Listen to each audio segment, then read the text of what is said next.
So I guess we'll start with just my little...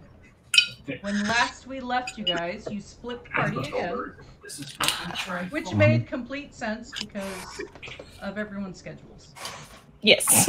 So, Fitz, Boom Boom Pop, Eskrim, Willow, and Usiku had gone off on their own to try to find a additional entrance, hopefully, to the tomb of the Lich. You guys are... We did leave you a note stuck to Holcom's face, text facing him, with gum Arabic in the center of his forehead. Yep. Very gingerly done so as not to interrupt your sleep. But so that it was the first thing you would see when you woke up. Yes. Oriented for your reading and everything. Yep. Okay. Yeah. I'm such a I feel like this has happened to Hulk multiple times, and he just doesn't care. Probably. Why else would I have gum Arabic around? Yeah. Now, along with your journey of investigation, side quest, whatever you want to call it, Usiku, I think, and you guys will have to interject if you remember something different, please, smelled something sulfuric at the entrance to where you guys kind of found the tomb. You interacted with 3 kobolds in a trench coat. You guys did miss right. that. That was great because we did the gnome or halfling on a gnome trench coat trick back at them. Yeah, and it worked. Yeah, it totally worked. They totally bought it. It was great. And then I tricked them and robbed the shit out of them. Yeah, there was that. There was that. Then you guys, at least 2 of your party, had climbed on top of trees and buildings, had seen your dragon... I'm going to just say companion, getting chased in the sky by a much larger brass dragon. And you found a crystalline tower that certainly was not there when you woke up because it has now grown to 100 feet and is in the middle of some water. And Usiku had tried to swim out, and you guys dealt with some very large crocodiles who were trying to grab Usiku and drag him into the water. The rest of the party, Spider, Jor, and Hulk, we're starting back at pretty much the beginning of your morning. This is the morning after you dealt with a lightning T-Rex, after Hulk had spent a great amount of time making some boots for Willow. She loves them. Thank you.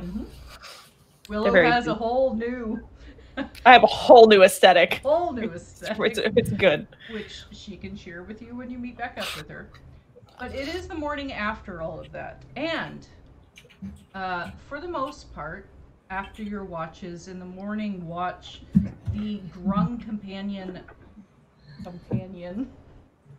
follower of Hulk was the one on watch. So we're going to start with Hulk because there's some things that would be happening specifically around him. Not really to him, other than the snuggles are to him.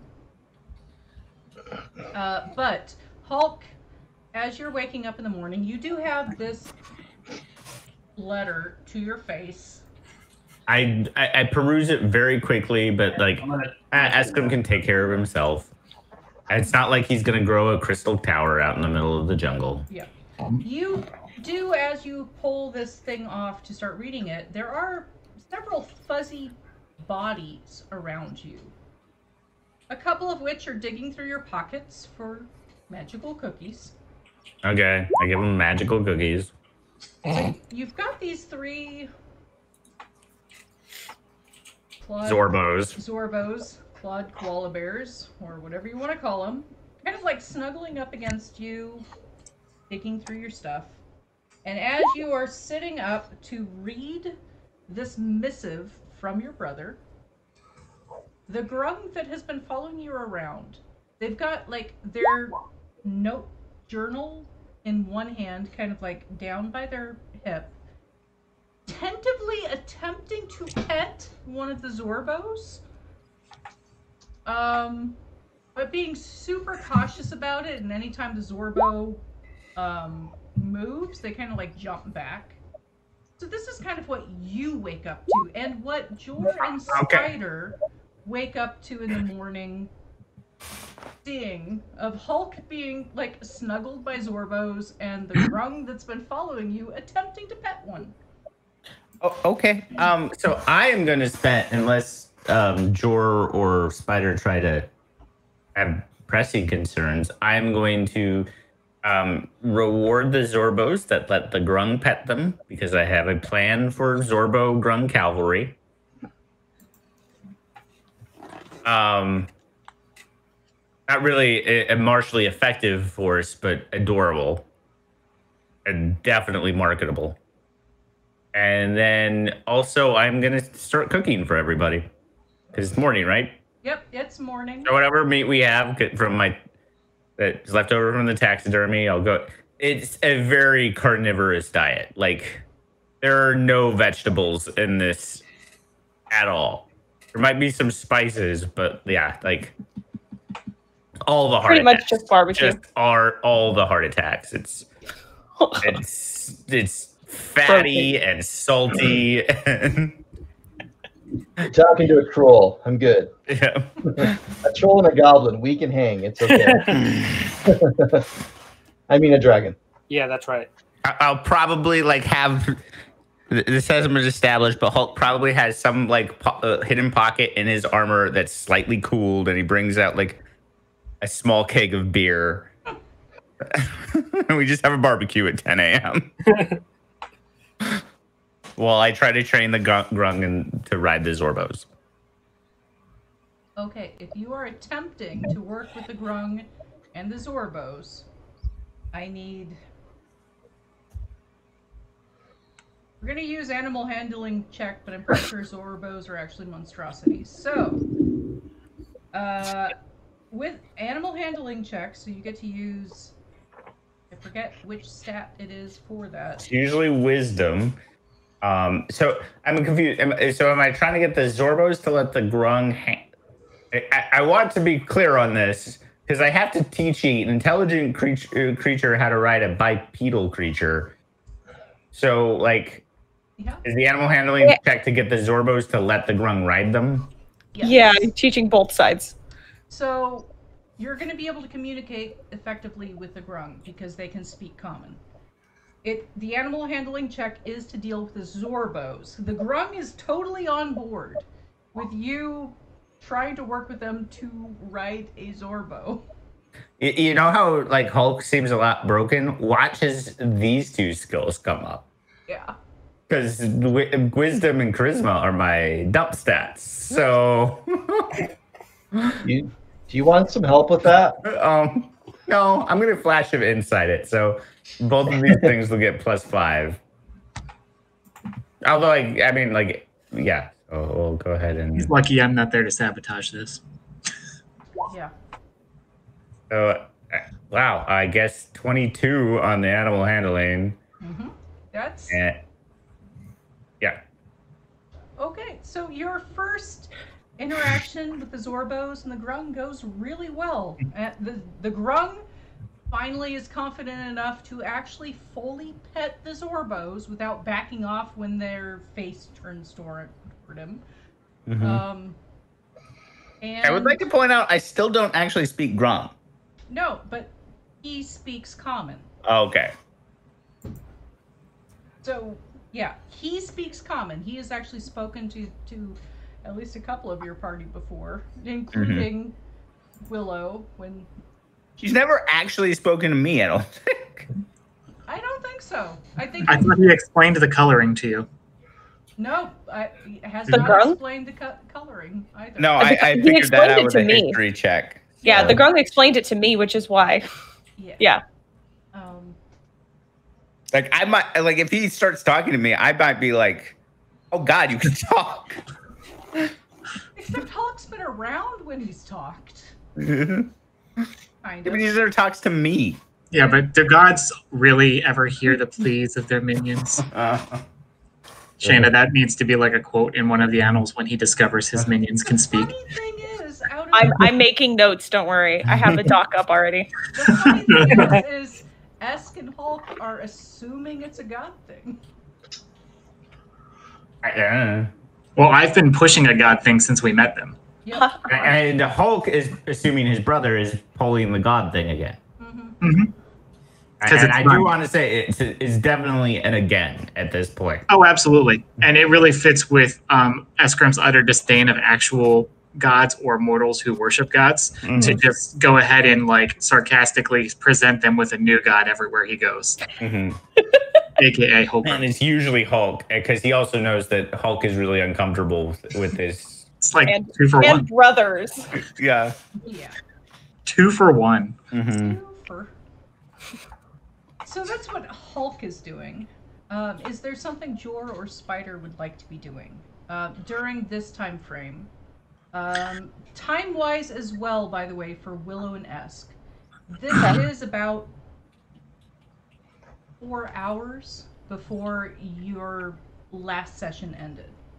So it's at the beginning after you guys had just left. You're walking. You're on your way to where you met the 3 folks. You're walking. We're walking. We're walking. We're walking. Yes. So for George Spider, first thing in the morning, Hulk is doing his weird thing with the Zorbos and the Grung. I would like to say once I get it started, I'm going to kind of leave them alone, and I am actually cooking for everybody, just the barbecue. Like now, Hulk has not shared the note yet. So it's on the ground somewhere. It's probably in like a. It's probably in like a crumble. Yeah. Where are we on the map? On the map, right. Ta-da-ta-da. On the map, you are. Oh, that's right. I moved you guys. You are pretty much over here by the amphitheater, if you can see it. Okay. Yeah. I'm going to, on 2 raptors, he doesn't need help. while the meal is cooking, I'm going to go up to the top of the amphitheater and just take in the view, play lookout, look for trouble. Okay, with the amphitheater, with its height, go ahead and give me a perception check.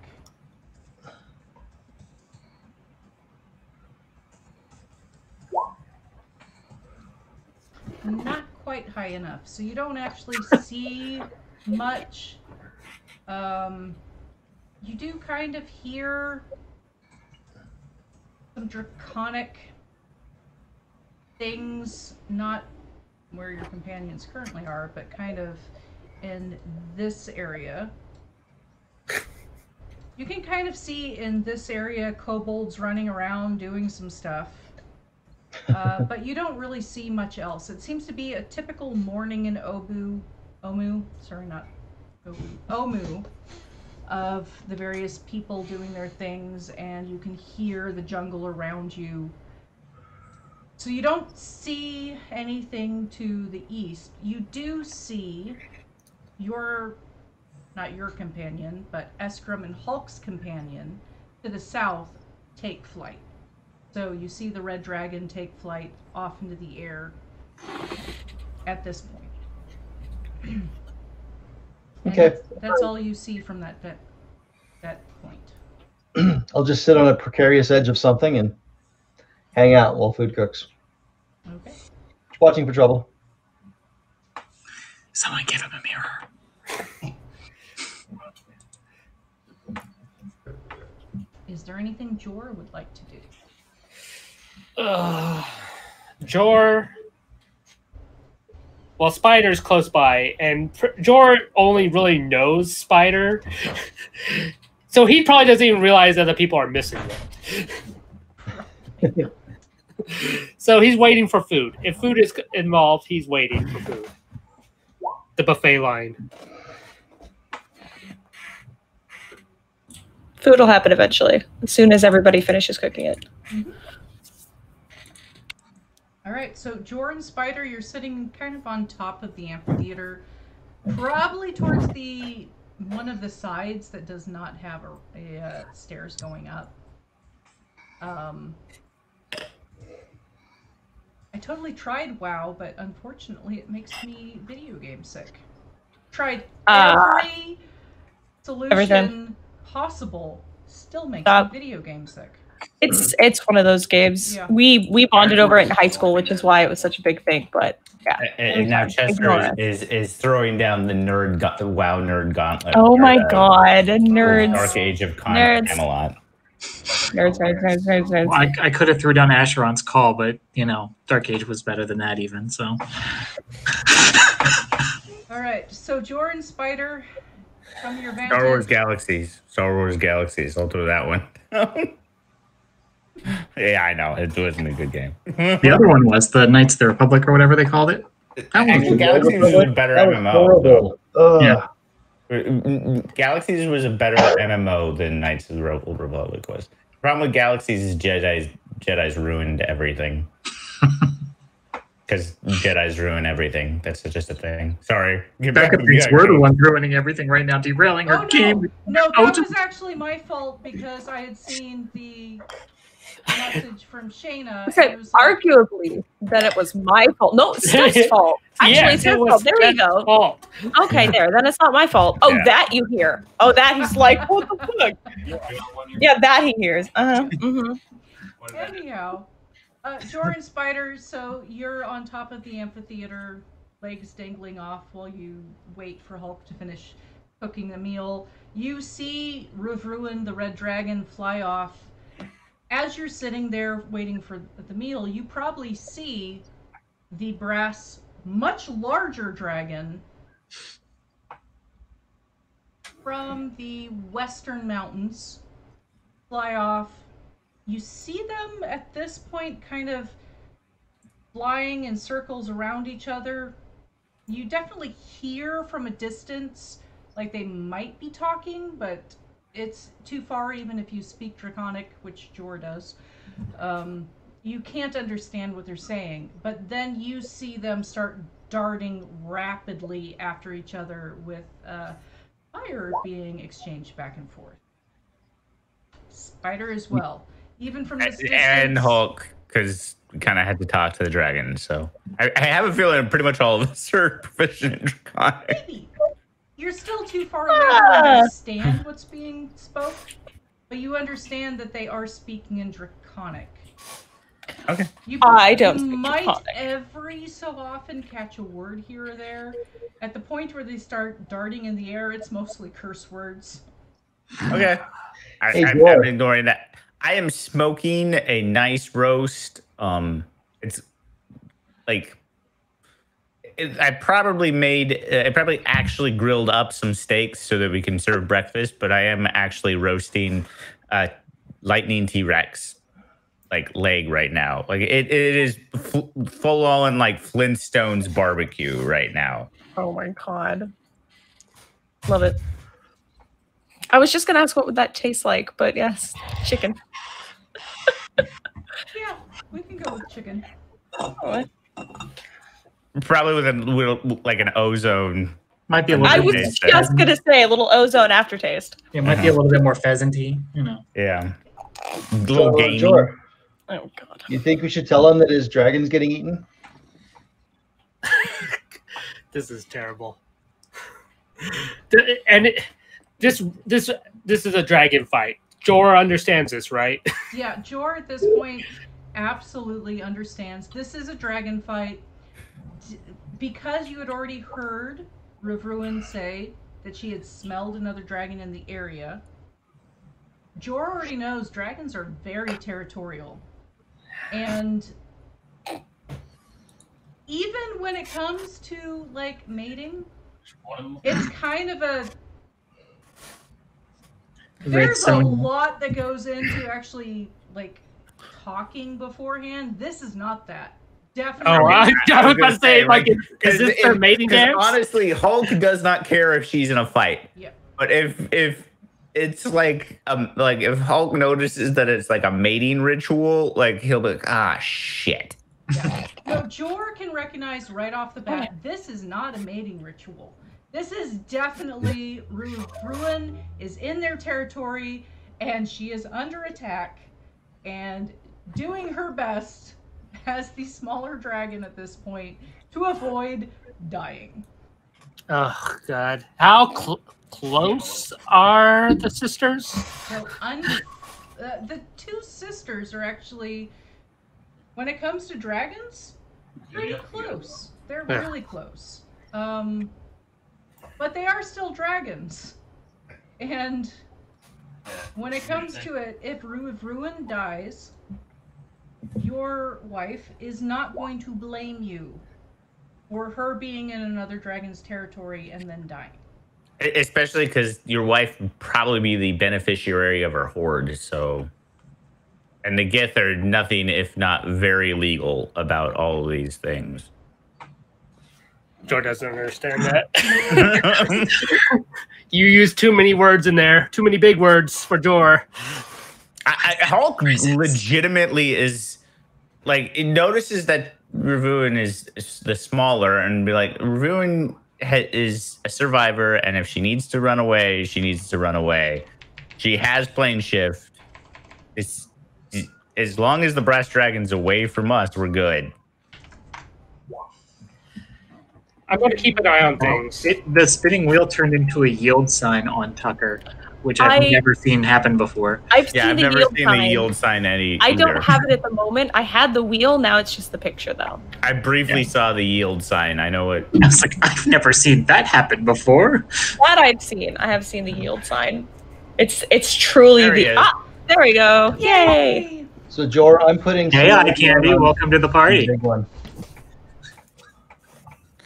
How'd you get the yield sign, Tucker? The what sign?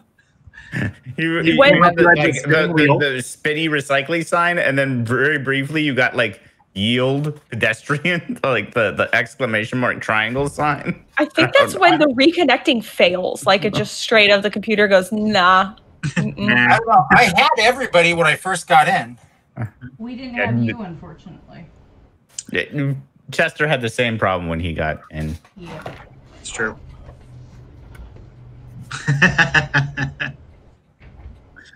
Well, then I was confused too. I was trying to get on Hangouts because I figured you'd all be in there, and then I was accidentally calling everybody. For some reason, I heard it ringing. I'm like, why is it? Scott and Becca as super low res. Yeah, we were having some problems on our side. I suggested Zoom, but apparently I might be the only person that uses that. I've used it once, so I have it. I have it. Exactly once. But I've never actually used it. No, I read all the cool reports on how many vulnerabilities came with Zoom and all the shenanigans that were going on with it, and I was like, nah. Did you make a TikTok video about it? Oh, God. I do have TikTok now, but Right. No TikTok. No TikTok for anybody. Dude, there's some really good stuff on there.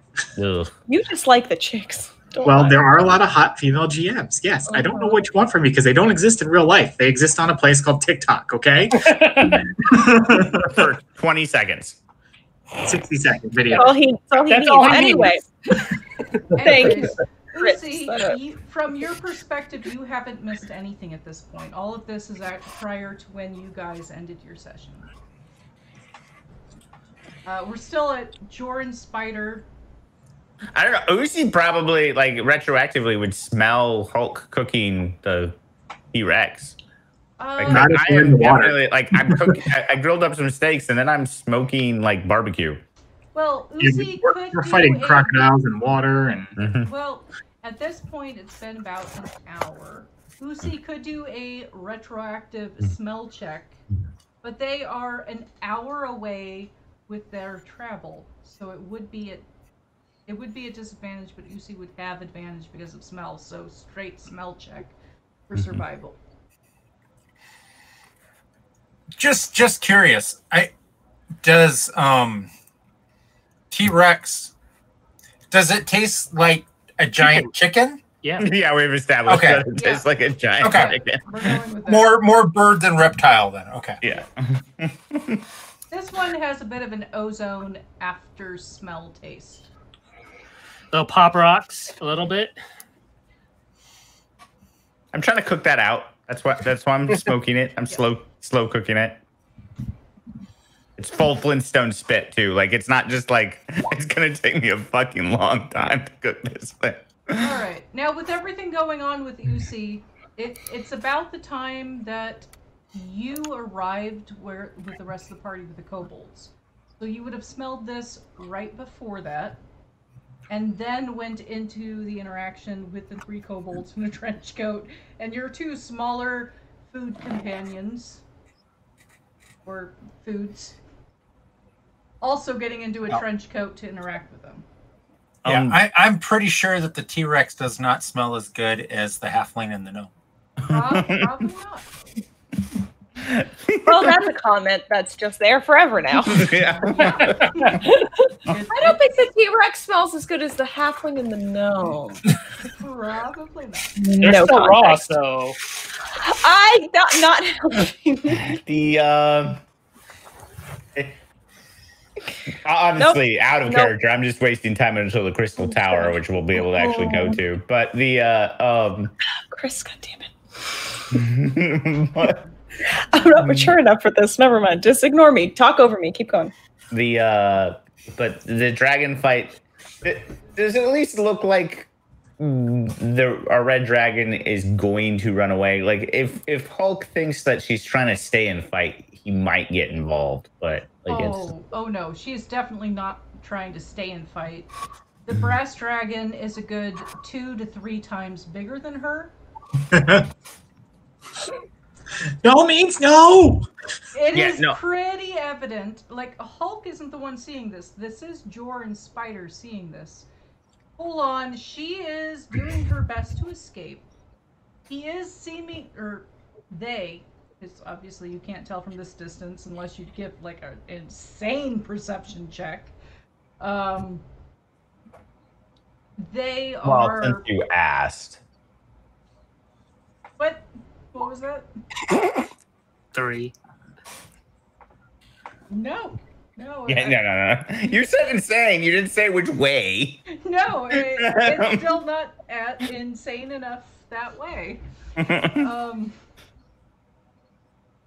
For Jor and Spider, it is evident that Ravruin is staying 1 step ahead of him, but just barely. Like, whoever this is, they, he, she... You've already established it's a he, so the he. Yeah, because I misspoke. I just it's hard to say a character sometimes when you know things about a character. Anyhow, he, because I've already spilled the beans, is unfortunately still following her. She is not able to lose him at this point. But she is staying 1 step ahead of him. Unfortunately, and I am going to move you guys to the main map for a moment once I find your tokens. And this is going to take a moment because I don't want to delete these other maps, but I don't have a use for them just yet. I have a big black square. Good. Enjoy the big black square. It's a great big black square. Well, it's always got to be black. Oh, we're on the full like Cholt map. Okay. Mm-hmm. Yeah, they're fighting like way less right now. I'm going to point out the same mountains that I pointed out to you guys before. Yeah. Like they aren't there yet. In fact, they've got another couple hours before they get there. But I want to show to them the same way I showed to you. Hopefully, I don't fuck this up. Sky Lizard Mountains or the Peaks of Flame?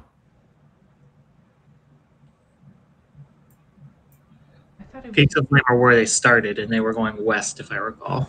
Yeah, so they started out at the Peaks of Flame, but they were actually going towards the Kobold Mountains. Okay. So, and no one's point. It's a red dragon and a brass dragon. They're all Peaks of Flame now. Yeah.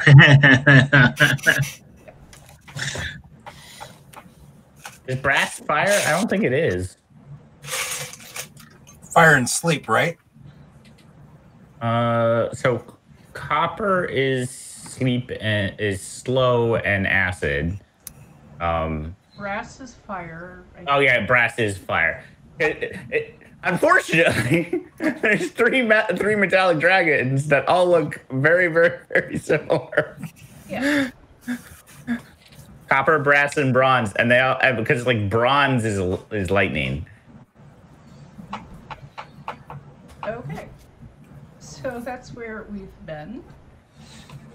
Have they like, because apparently I'm not even paying attention to the fight, but you can go ahead and do a perception check. Because, okay. I mean, you were focused on the Zorbos and the Grung, who the Grung is still trying to work the Zorbos while you cook food.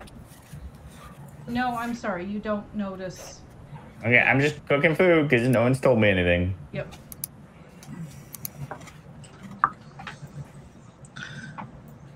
We are still with Jor and Spider, who Spider might have said something to Jor. I might have missed that. Yeah, we were chatting about it. Okay. We're probably standing up, shielding our eyes and watching. Okay. Like, George just like, just run away. She's trying. She's trying hard to run away. Does she look like she's faster than the larger dragon, at least? More nimble? She looks like she's more nimble. Does not look like she's faster. So, nimble-wise, yes, which is why she's able to stay one step ahead. But any of the longer distance where she's trying to get further away, she can't. Do we need to go help her? How far away are they? Alright, we'll go back to the other map. Terribly sorry. So far away. I should have left it on that map. I'm terribly sorry.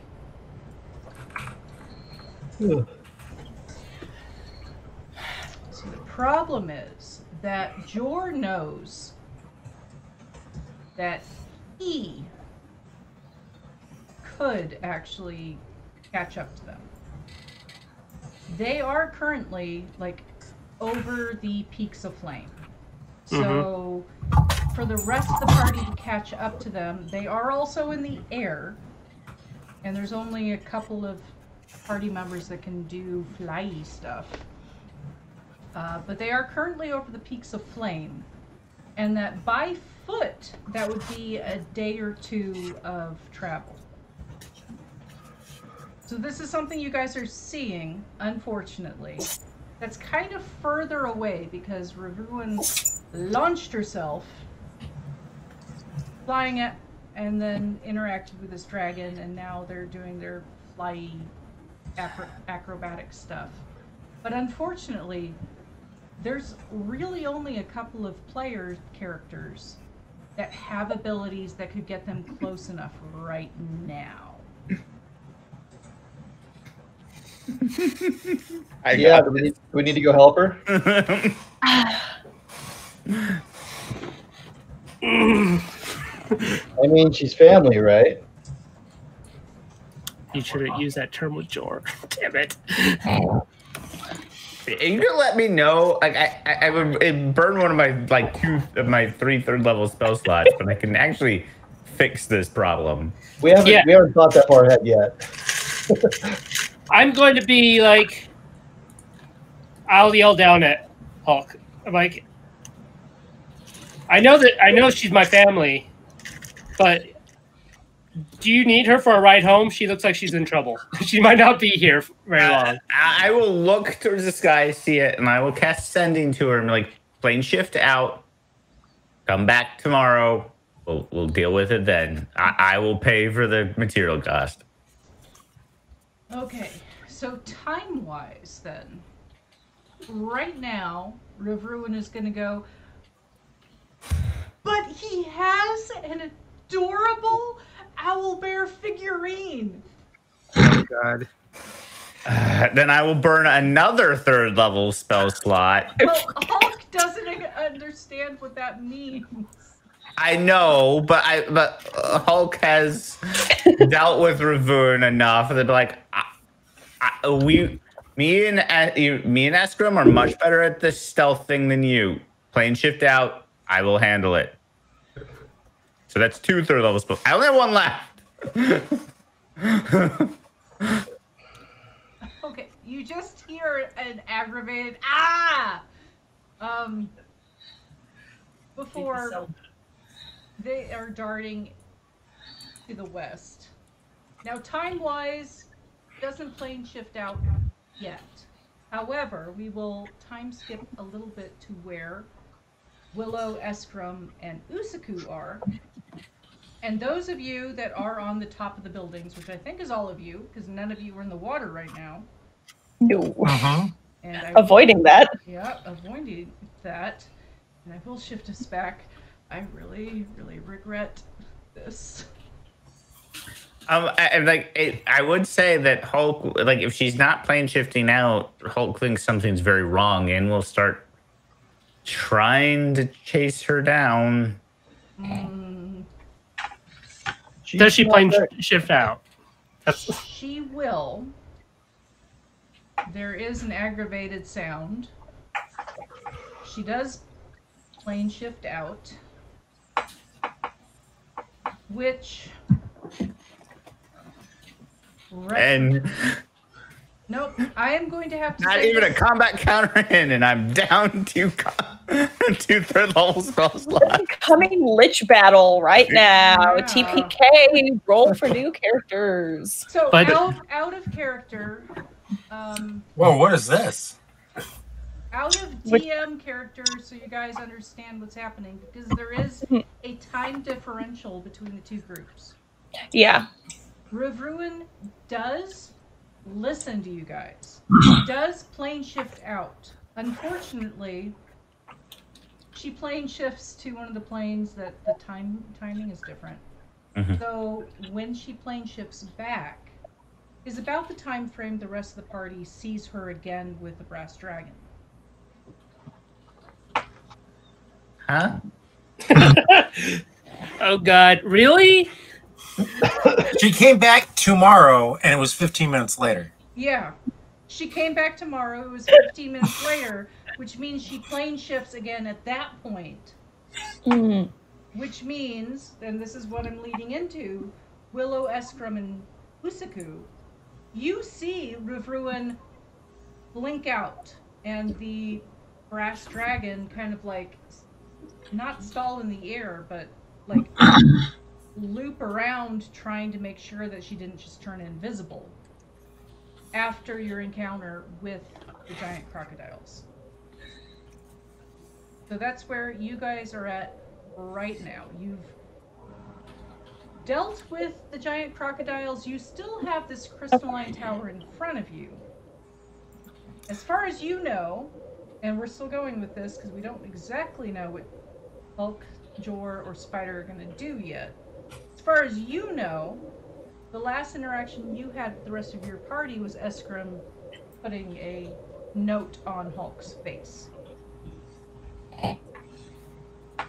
Right. Well, Usi's getting ready to jump in that door, because that's why he traveled over that roof. So... Okay. So... But I'm assuming... someone's going to stop him? I don't know. That's a lot of assumptions. That door is, from what I can see, about 40 feet from the corner of the building you're on. It's why... The problem is I'm having a hard time as Willow wondering, why would I stop you? Because, I mean, we wanted to go in there, and we knew everyone was going. Yeah, and everyone was going to catch up with us. I know. Bad idea. Willow thinks, we're already here. Clarification, I'm actually out of both of my third level spells. Oh, God. I thought I had 3. I have 2. Oh, no. The mighty Hulk. Shit. I feel a disturbance in the forest. We should go and check on our companions. Hold on. Usi.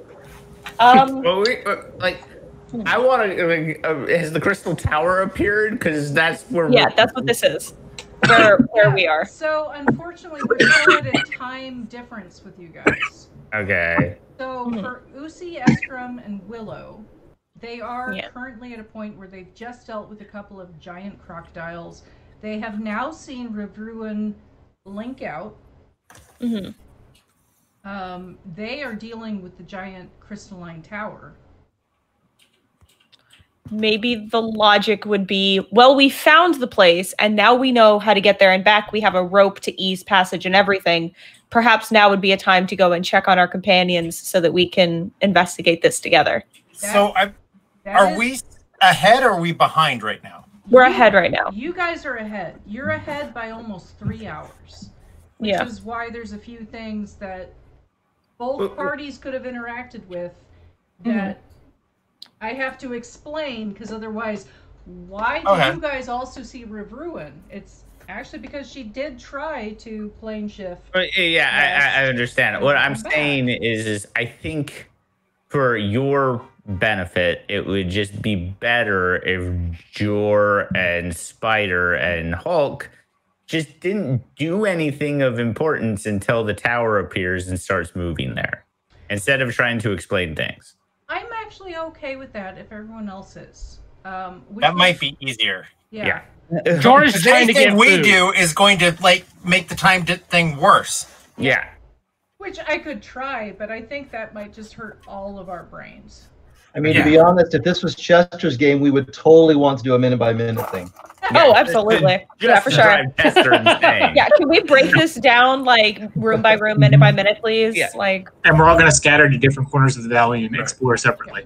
Yeah. So and we saw reviewing, but she wasn't doing bad, and she was pretty far away when we saw her. Yeah. Which so is why we didn't go about it. after her. Yeah, it wasn't feasible for us, so we left it. So, with us doing that, it's about an hour and a half later. I would imagine Hulk, Jor, and Spider have their food. Riv Ruin has disappeared from the sky. The brass dragon seems to be flying to the west. You have your food there, and then about at that time, about that 2-hour mark, you start feeling a little bit of a rumble. It's really subtle. So Spider and Jor might have climbed back up to the top and seen a crystalline structure start to grow. It does take a while, so you would have time to catch up. But what do you want to bet that's Elstrom? I have no doubt it's growing and it's phallic shaped. That is definitely Elstrom. Oh fuck. To where you guys are at, it is. It's also. Never mind. Go ahead. For some reason in my head, and I know it actually isn't, but for some reason in my head, it's green too. So much. Oh, I was visualizing it as green for some reason. Big green crystal dildo sticking out of the water. Matches Eskrim's It's to realign your chakras, okay? That's what Eski's going for here. It matches his skin tone perfectly. It starts out wide at the base, it slightly tapers and then just balloons up at the top, and it's just. I mean, if we're gonna go that way, I can go that way. It just means I have to change a few of the encounters. I don't. I'm joking. We could change the tone of this whole thing real quick. It's got a little bit bigger, you know. It wouldn't actually be that far off. It's still Sun Puppies. Okay, so with speeding things up, Spider, Jor, and Hulk, as you are walking to the east, you two, following the structure, when you get to about here, hopefully you guys can see that. I'm still on the map. I'm looking at like a bunch of Yanti in an underground building. Yeah, I'm looking at the Yanti temple. I see a bunch of dudes. Yeah. Like they're all over the place. Really? I'm on the map up here by the Emerald Dildo. No, we're seeing like some I think into maybe lava. the flag got split somehow. You might want to look because I don't think we're all on the same map. Is that a thing? You can split the flag? You can. I'm dropping it You there, can. and I'm Okay. going to drop it back. I didn't know you could do that. Hello, Doctor. No wonder. Yeah, we that were way so you can put confused. people on different floors. I didn't know you could put the I glass. was not aware that was a thing. I might have unintentionally done it. Way too much work. Awesome. She was like, roll 20. Uzuku's right here on the roof. I'm like, I don't see this roof. What is this? What roof are you talking about? What door? You just I'm jumping like, into I'm the middle of looking all at these a big guys. map of the valley right now. I don't know what you're talking about. Yeah, yeah. I was looking at a temple with a bunch of Yanti and no tokens, but a whole lot of bad guys. A whole lot of bad. Shit. And I actually recognized the map. I'm like, oh, Becky's just repurposing the Yanti temple from the normal module for this. But yeah, So no, which I'm would on you the do? main map now. Yeah, I'm on the city map now. Okay, well, you guys haven't gotten into the interior. I don't know how that happened. Okay, so it was a flash of things to come. Yeah, flash of things to come. Who For those of in you the that know it. party might have something story-wise or other where that might have come into play? It was the next time on. Yeah. Next time on Sun Puppies. Yeah. Somewhere in the world, Daco just became a god. And You know what? Where gave you Everyone one? roll me a D100. If you get We're above all a- psychic. It makes sense. If you get above a 98 or below a 2, or 2 or below. I'm not psychic. Travis, the fuck? Travis always gets Travis, why you Because do he this? rolled a 100. He didn't roll a Yeah, I was D100. He cheating. rolled a 100. Oh, you're a cheater. I see. Alright, so No one is psychic. no one is psychic. No one actually gets that extra information. Cheater. We're starting a whole fucking heresy, by the way, in the name of Hulk. I hope everybody's did that. But yeah, we're over here whispering back and forth. We're writing the new Bible of Hulk. I have half a page on a side doc right now. The creation myth hath begun. Okay. A lot of it has to do with Willow's new boots. We haven't gotten to his acts of greatness yet. We are still in the creation and ways in which one should approach worshiping him. Yes. As according to the words of the great truth sayer Eskrim, of course. The provider of the prophet. magical cookies. That's true. Wait, I need to make sure we write down your tasks of sainthood. Magical cookies. You think I'm joking? Keep going. I love it so much. We're gonna go back and rewatch the previous streams and pull out items and quotes. And for Christmas, you're getting like a leather-bound Bible. But Hulk my never God. talks. That's, you know what? That's okay. That's why he has Eskrim to speak for him. Like most deities, he understands the trappings of the ego of mortality rather. So he needs someone else to do the speaking for him. Yep. Guys, come on. Yep. Shannon's gonna explain all this out in esoteric text. It's gonna be a really good time. I'll come up with a whole language for you. It'll be great. Merry Christmas. And on that note, I'm getting another beer. Boo, coward. Liquor before never fear. He doesn't even want to get into what I shared with what the Grung is doing with their journal. Oh, that's what this could be. A really literate grung. Like a really pretentious grung. So I like the it. Grung is not pretentious, but they are Ah. fully literate. And because of their position in their society, being a red Grung, and the sole survival of the interaction with your group, they are actually sending missives back to the rest of the Grung. And it's pretty interesting because you all are getting drawn out by the Grung with notes and like things happening. Short one has cookies. The end.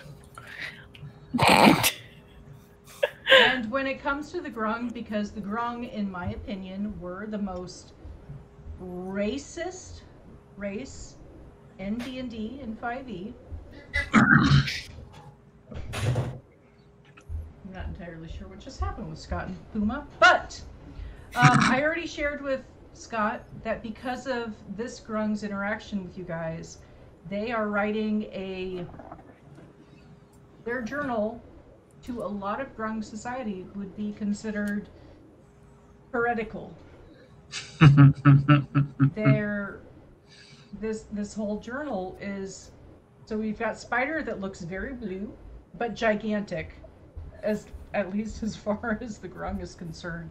We've got Jor, and this hasn't come up yet, but Jor looks small, green, but kicks the shit out of things, and there's other things that haven't come up, so aren't in the Grung's journal yet.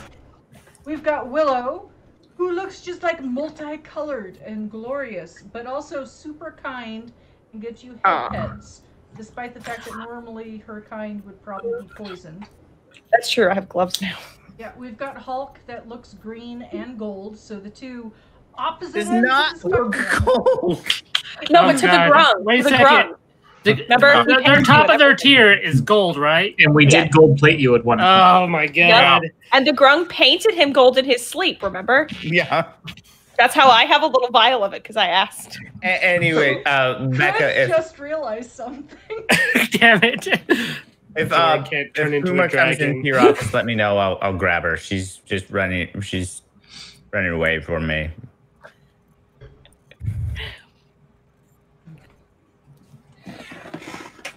Yeah, she's already sniffing at the office.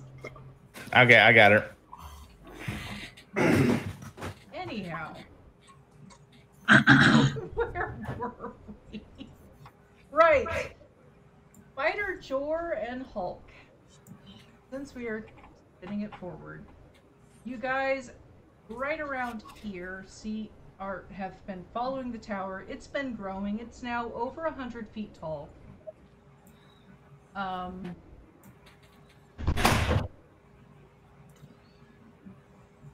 Go ahead and give me perception checks to see if you see your companions or anything else going on right now.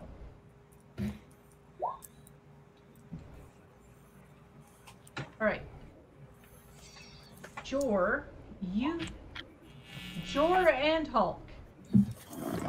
You see... Sorry, that was my pseudo dragon I keep forgetting about. I also keep forgetting you have a pseudo dragon. Ooh, can I roll perceptions for all my followers? Oh, Jesus. No. 6 hours later. You have not accepted them as followers. So no, they are actually technically NPCs. I'm joking. I really. Oh.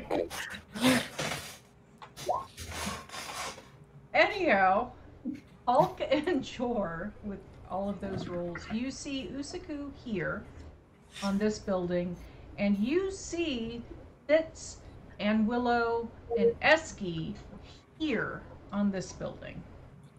And here, where we've got the giant X in a circle, is the big crystalline kind of... The crystalline deck. It's the giant crystalline deck. The crystalline dick. Fine, I give up. It was raised in my honor. Sister, no. I hate you.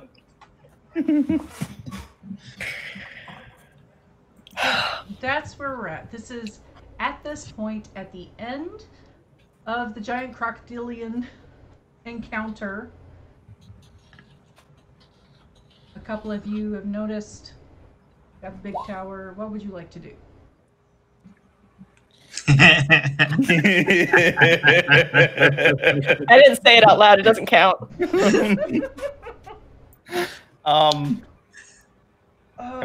As we run up to it, like, have we caught up with them yet?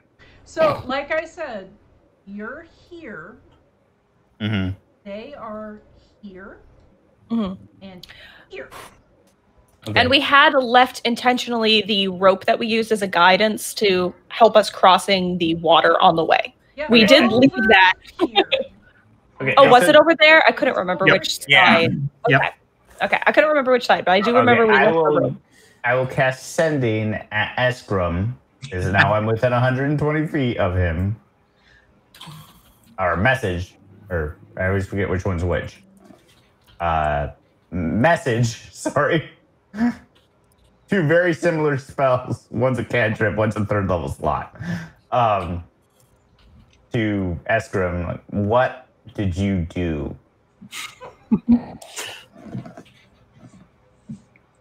Is that the one where I can answer or not? Mm-hmm. Okay.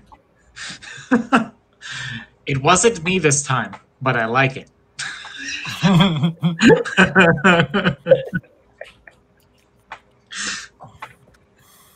Okay, we'll just continue on, see if we can find her. Or Hulk will continue, see if he can find his brother. You, with that perception, you know where he is. He is right here at the corner of this building. Oh, at which point I couldn't have. Sorry, that would have actually been outside 120 feet. So it was I just measured it from the corner there. It's like 121. Yeah. So I in my jump as I go across, I say, "What did you do?" Is everybody with you? Yes.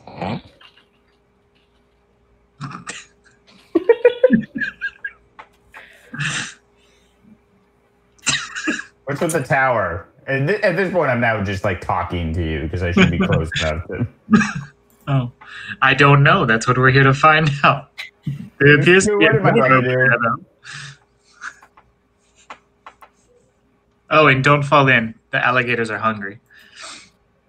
I don't know. Does Willow need some more boots? Like, I can make a whole like outfit for her. We discussed that actually. Yes, please, please. I want just the whole cowboy shtick, since they were cowboy boots. I might have to dye it like white and blue for it to match your boots, or I could dye your boots. But I feel I could also just look like a Skittles factory. That's okay. She's comfortable with not having a complete set. Are there giant alligator carcasses being pushed to them?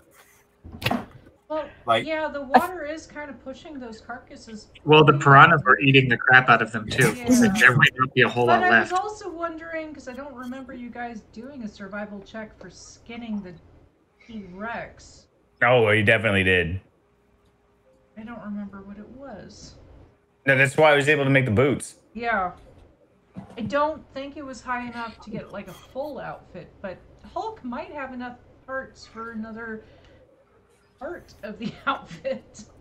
Make like a leather vest that's just leather in the front and has just like cloth for the back. Something like that, yeah.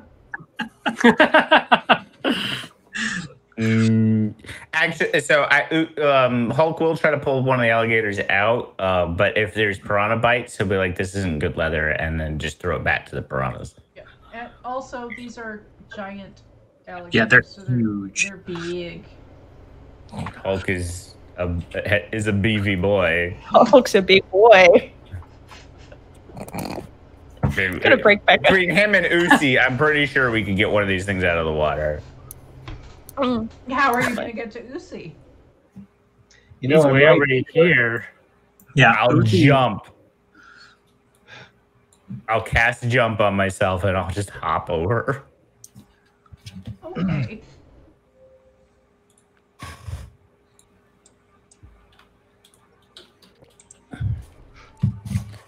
You want me to make an athletics check to pull one of these things out of the water? If people are helping you, no. If you're doing it by yourself, yes. I'm trying to figure out how I'm going to get across that 63 feet. I don't know yet.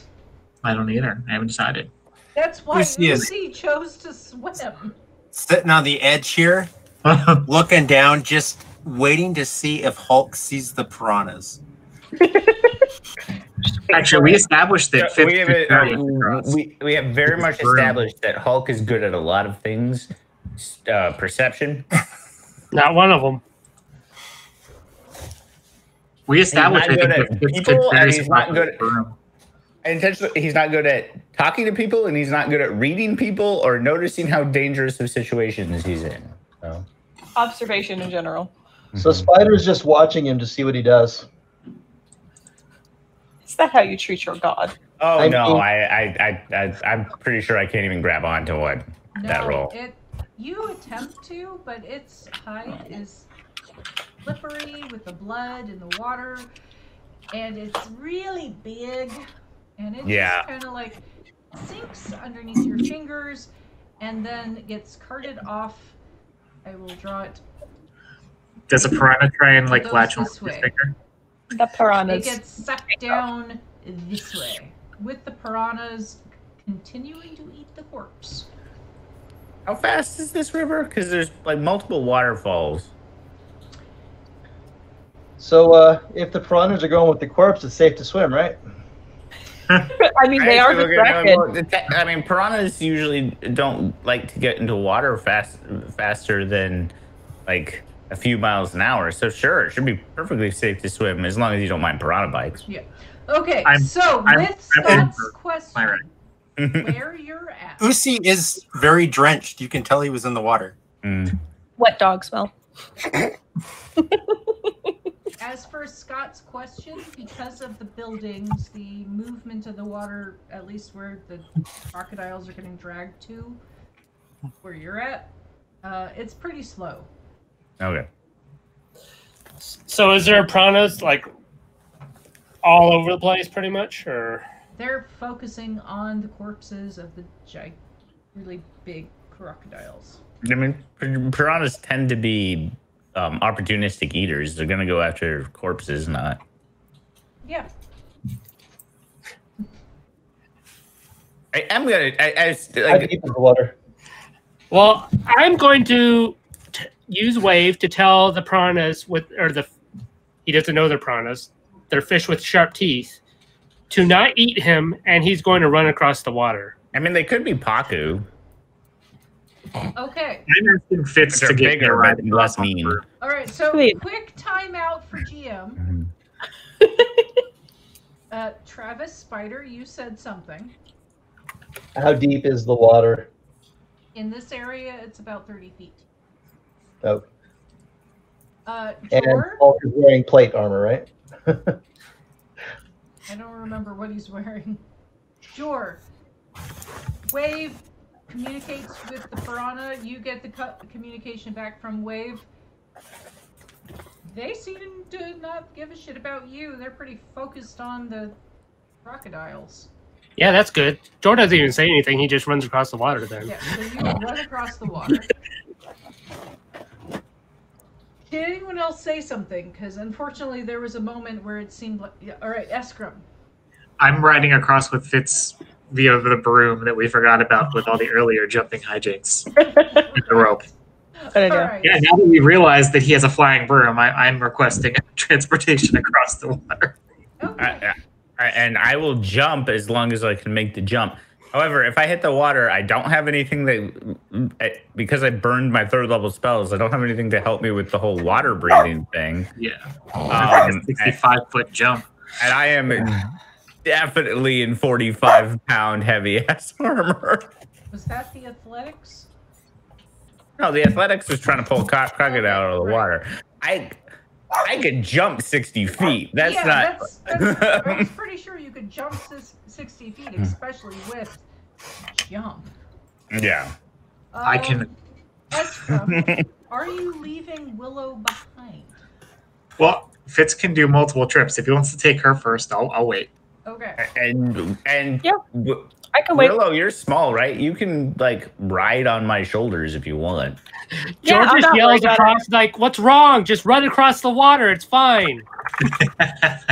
Oh yeah, I forgot. George thinks everything he can do, everybody else can do it. That's yeah. Any movement. He doesn't know that running across the water is abnormal. Yeah. Anything you can do, George can do better. George's a dragon. George can do anything better than you. In George's head is everybody a dragon? We like have pockets. Because he has this like nothing he does is special, but also he is a dragon. So isn't George's head everybody a dragon? Just shittier. If that's the case, then everybody else is a crappy dragon. I was just gonna say he just thinks everyone's shitty dragons. Yeah. Like, why are you so bad? You're a dragon. You should be better. Why are you so bad at this? Where's your gold? Spider misses horse.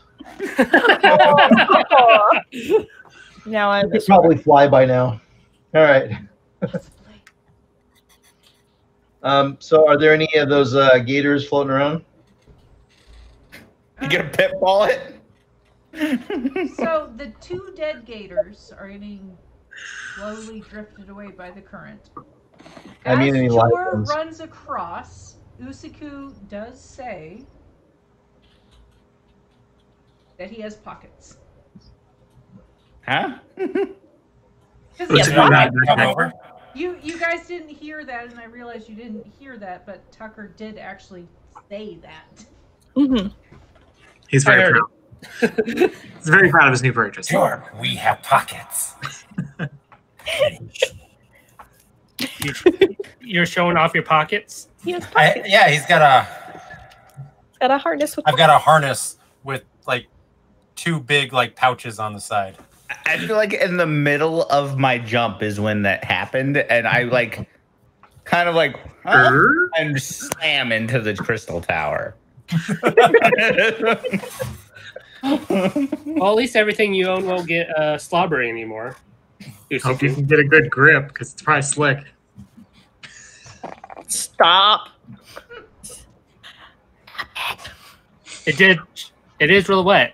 Just came out of that water. It was my joke. God damn it. But yes, the 2 corpses of the crocodiles are floating down the river, Spider. But Spider, you want to pitfall it, don't you? You're going for live spiders on this one. No, Spider, go ahead and give me a survival or perception check.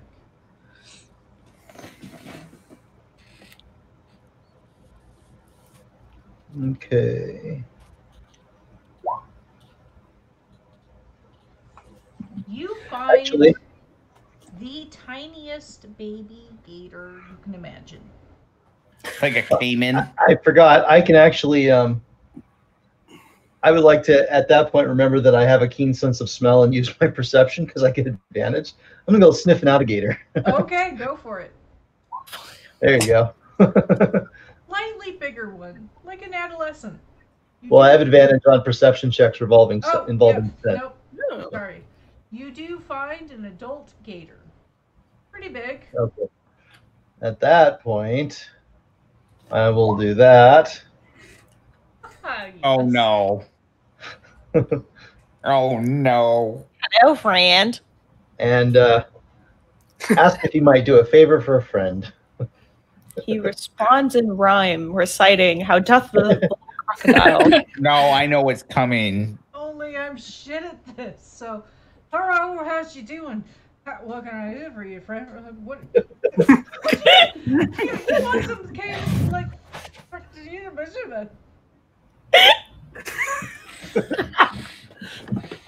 love you, Becca. Yeah. Look, I just need a ride across. Could you maybe give me a ride? You're not for a scorpion, right? No, you're not gonna stab me ahead, are you? You just want to cross? You got something to trade? Got trade? Yep. So trade. Trade? Yeah, I got something to trade. Let me see what I got here. You probably don't want any marbles. You never know. I've got some Many chalk. of us have lost ours. Do you like chalk? Like what? I don't understand what chalk is. I'll pull out a stick of chalk and hold it up and toss it to him like a treat. It kind of bounces off his nose and it kind of turns toward it in the water. Why are they throwing rocks at me? Dude! They taste good. You're good for your tummy. All right. I'll pull out some rations. And I'll just, toss to his direction a sack of rations. All right, it snaps towards the rations and it does the whole crocodile thing of swallowing it down its gullet. You got more? Or you want to lift and then I eat you halfway across? Ooh, I wouldn't try to eat me. I have a sharp stick. It's really bad. Here, I toss him another one. Are all the rest of us across while he's doing this? Like, Spider, come on. I'm over in the bushes, crouched down. He's talking to the crocodile. Yeah, I'm providing commentary, mostly to myself. But aren't you on my shoulders right now? Yep, so you're hearing it. He's talking to Fitz Bomb Boom Boom about the parable of the frog and the scorpion. You take me across on your back. and I'll have some more when I come back. Okay, you won't stab me though. You won't stab me, right? Promise. I'm a friend. Okay, go ahead. and give a You do that persuasion creepy check. grin? I'm a friend. Do what? Persuasion check, please. How about animal handling? Persuasion with this one. You're talking to it now. Because Eskra mentioned it. I'm getting a feeling of like a scorpion and frog situation, but I don't know what ending is going to happen here. I already said that. You mentioned that. I said that Eskra has already mentioned something about the scorpion and frog. And Becca has already alluded to it. Chester's gonna cry IRL. Nobody listens to me. Okay, so it says, sure, you can get a lift. You can totally get a lift. Insight check. Nah. I'm a ranger. It's fine. Yeah, okay. I'll get up closer to it. I am watching it though. It allows you to get on their back and starts ferrying you across. I'll be paying it compliments. Man, you're probably the biggest gator in this whole lake. You just want her fat? You actually need everyone to roll initiative. So, He just called that gator fat. He's very sensitive about his weight. Right? So sensitive. I mean, if someone begged a favor from me and then called me a fatty, I'd be upset too. Shit. All right, who inverted the cheat codes? They were working really well for me last night. Well, if that favor was to ride on your back across the lake. Can Shayna roll something other than Max or Min? No. I just rolled a 1. Oh my fucking god. That's close. All right. Yeah, this is the same thing tonight. Got it. Mhm. All right. That's it, guys. Max, mid, average.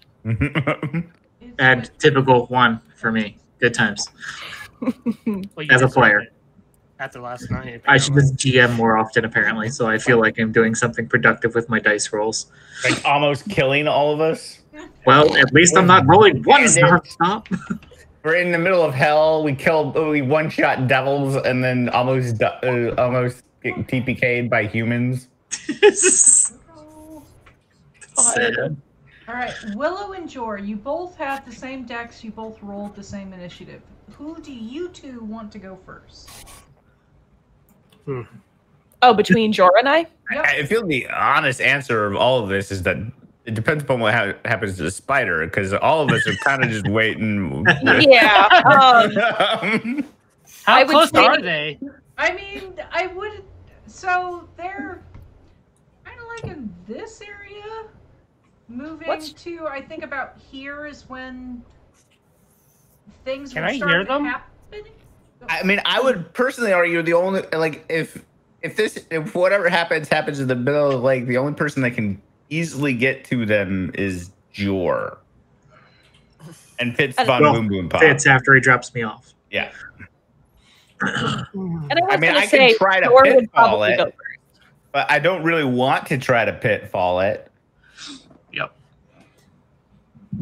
I mean, there's a lot of ways this could be handled. Unfortunately, that wasn't. Yeah, that's the hardest because that's what he does. Mm-hmm. How far away? Like, are we trying to go for like exact amounts? Can Jor hear them talking? I would think so. I mean, I don't imagine the crocodile at least is very quiet. And Spider is trying to convince them to let them ride on their back. And you probably can't understand what the crocodile is saying because you don't have speak with animals cast. But it's obvious that there's something going on there. Well, with Wave, it just depends on if you're since crocodiles are semi-aquatic, if you want to count it as. Yes, Jor can actually hear everything that's going on, including how bad Spider was trying to convince this creature to let him ride on his back. Okay. Talk to him. I just treated it like an animal. That's what you get for treating it like an equal. Okay. So I'm going to yell at the crocodile if it looks like it's going badly, like Spider is not doing a good job at talking to this thing. You can go ahead and give me an insight check. 13? The crocodile definitely looks like it's looking for a meal, but somehow still letting Spider on its back. Can I maybe call up some large fish for it to eat?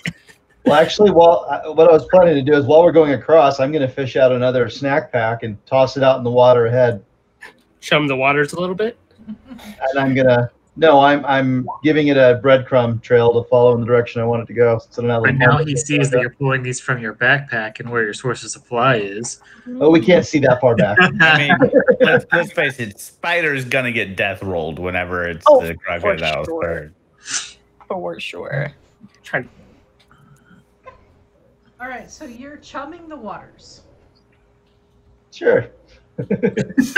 What could go wrong? I'm trying to get the other part of his agreement, apparently. Okay. Willow, since... Since all of this, yeah. Since all of it. Well, I'm sorry. Yes. No, yes, my notes are correct. Yes, Willow, since all of this... Since this is happening. I really can't get to him to help, and I'm not, how shall we say, charismatic enough to help. My thought, how big is that piece of chum that he shot into the water? It's like a ration pack, so not super big. I'm wondering if I can shoot it with like a rope tied to the arrow and go fishing to keep the croc coming this way. I don't know if that's feasible or not with a ration pack, though. I don't know. It's worth outside an of just attempt. shooting it. It's okay. Then how would you like me to go about that? What would you like me to roll? I'm gonna go with survival. Okay. Because you're trying to build off of kind of like the chummy. Before you roll, flash of insight on that. Okay, what do I do for that again? You just add an additional +5. Yay. Yay. I'm inspired. You are inspired. I'm insightful. Wait. Now, this slows down Spider's progress across the water because the crocodile is chomping on all of the bits in the water, eating. I'm just trying to make sure one of the bits is continuing this way so that when he runs out, the croc won't turn on him. I don't know. Trying to get him closer so that we can help more. All right, we will see.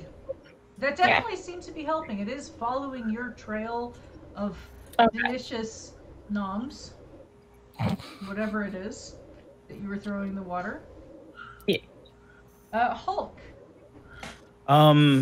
Because I've said it enough, and with the chum, I feel like there's other alligators there, and it's getting pulled closer. I will go ahead and ready to help out Spider by trying to pitfall my way across this fucking river. If you don't know what I mean, this is an Atari game. I'm jumping across alligator heads to get to the Spider.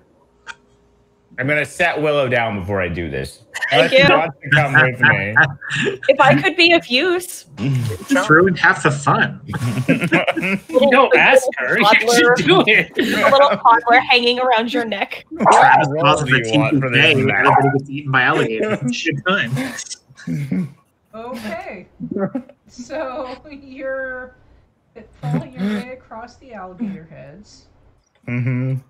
Go ahead and give me an acrobatics check. I still jump on right now. Yes, you still have jump on. Technically, I caused the TPK. I was the one who caused the TPK yesterday, so. Oh, we discussed that earlier before you logged on. They were blaming you pretty hard. I tried to blame Chris, but everyone else was like, "Oh no, this was Scott's fault." Even though I wasn't a bard, we switched my class, so I wasn't a bard. You put a giant organ in front of a bard character. I didn't put it there. This is a module. I mean, with a giant organ, you know the bard is going to hop what on are all it. those big circle things? Well, those are the tubes of a giant organ. Ooh! Was there actually a TPK? No, Almost. only It my was very character close. actually died. Well, yeah, But I was down to like 2 Probably HP. It was fine. close. It was really close. But She sacrificed technically- herself for him. Mhm. Yeah, technically, only my character died. So acrobatics check. Yes. I will use my 4th flash of insight, so I only have 1 left. To give this a +5 because I'm not that dexterous.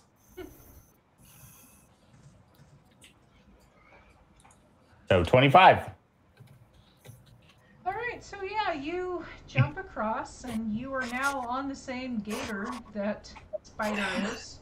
Oh no, that poor gator. I weigh like 300 pounds. all three of you under the water. It's literally a giant gator. It's a huge beast. This thing is actually pretty fucking big. Even though you weigh 300 pounds, it doesn't even react to you landing on it right now.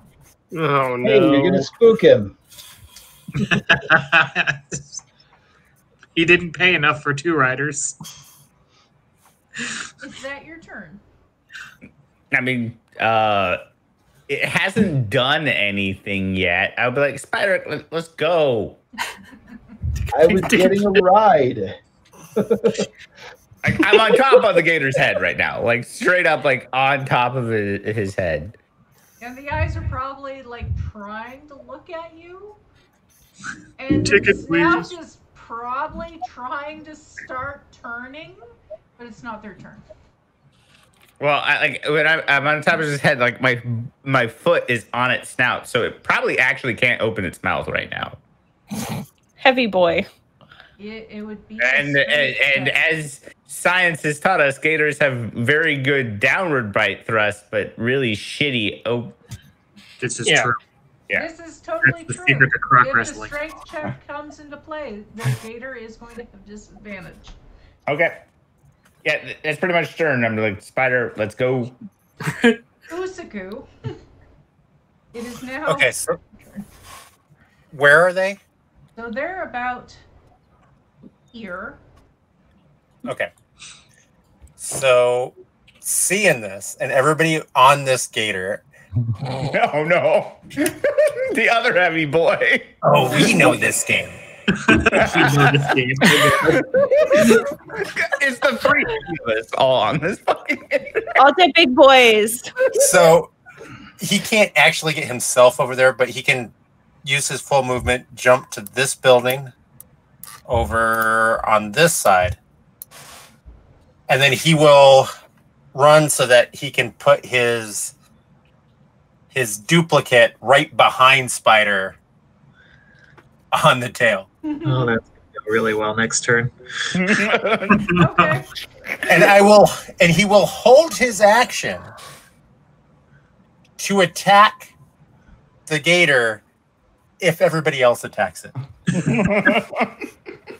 Not if the gator attacks them, but if they attack the gator. Yeah, actually, technically, I would say that because I didn't use my action, I'd be like waiting for us to get death rolled. Like, I'm not going to get both my attacks on it, but waiting to get death rolled. Okay. If that is Usaku's turn, it's now Spider. So, how far out from the shore are we? And how far do we have left? So you're about here. You're attempting. All right, so I'll use the snap tool. So you've got. Nope, that's not the right tool, Becca. You've got about 85 feet to go. You are 160 feet from shore. And how far is the nearest thing that I could potentially grapple onto? That wall there, perhaps? 20 feet. Okay. I'll do that. I'll use my slinger grapple. Give the gator a pat, say thanks, and shoot out to that wall. All right. So the rest of you actually see Spider use some sort of device on his arm that slings out a grappling hook, and he just wings away from you after giving like a pet to the crocodile. Hulk is gonna make a mental note that he's gonna have to look at that thing. That was really cool. He needs to make one. Jor and Spider have those things. Jor forgot until this moment that he had this on. Just looking at Usiku. Hulk and Usiku are on this gator, like, okay. And I'll use the rest of my movement to just head towards the tower on the rooftop or whatever, on the wall top, whatever that structure is. Okay. Next is Esk. Eski's just gonna continue moving. Well, I imagine that Fitz is... I don't know what Fitz was doing because he had to drop me off first. Did he drop me off, or is he like... Nope, Fitz dropped you off, and Fitz is looking really confused because people are jumping on a crocodile. And Did he drop me off at this building over here or at the door to the spire? I believe he dropped you off here. What? Oh, okay. I'm on the wrong thing. At the place Usiku used to be, not the tower. That's fine. Yep, okay. And then Eski's just going to kind of stand there, steeple fingers, watching the escapades of his brother and friends and their gator wrangling. All right. He's got... the Croc's turn is now up, and he is going to dive. Okay. So that should trigger mine. Yep, that should... Which way did he turn trigger Tucker's? Yep. Pain train. It's a whole thing. It makes sense. 26 to hit. Oh yeah, that hits. 7 points damage. Remember, I don't do much damage. And then a natural 1. God damn it, Shayna! You know what? You know what? Unless your next one's 2. I want to put that one down. Unless your next one's a 20, you can't blame that on it. Your very next roll has to be a 20. Then it's my fault. Oh yeah, 20 there you go. hits. Oh. Okay. Cut him up.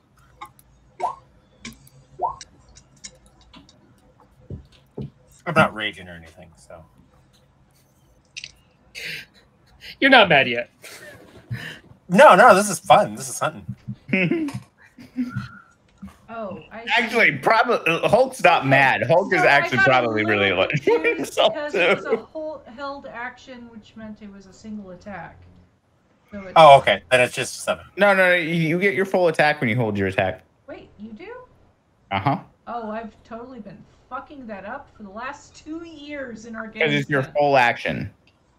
No, I've been totally fucking that up the last The rule is if it's an opportunity attack, you only get 1 attack. And you can't hold a move. Yeah, or a bonus. Got it. All right. And that was both a reaction, so I can't like cast shield now. Right, because you use your reaction to hold your action? So technically I used my action to hold my action, which my action became my reaction. You're just making it complicated. That's literally how 5e works. Yeah, you're saying the same thing. It's okay. We're saying the same thing. You're just adding extra words. Just taking the terms and shifting them over. Yeah. It's the same thing. All the words. All right. Right now. Now that that's been resolved, the Croc dives, twists back around, and attempts to chomp on whoever's nearest to his head. I told you guys probably be me. Spider's gone. So plus, when he goes more than 30 feet from me, the double doesn't go with him. So he just kind of like hangs around the water underneath. And I'm having the time of my life. All right. So I'm guessing it's going to be Hulk. Yeah. So it's going to do its multi-attack. Okay. Let's see if it hits. Got uniform. Good for you. I don't have any bonuses to my AC right now. Nope. All right, so one bite and then the tail.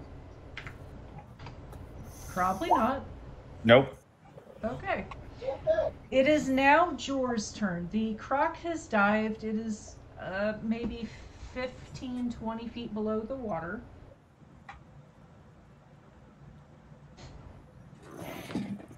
$15 or 20 feet below the water? We'll go with 15.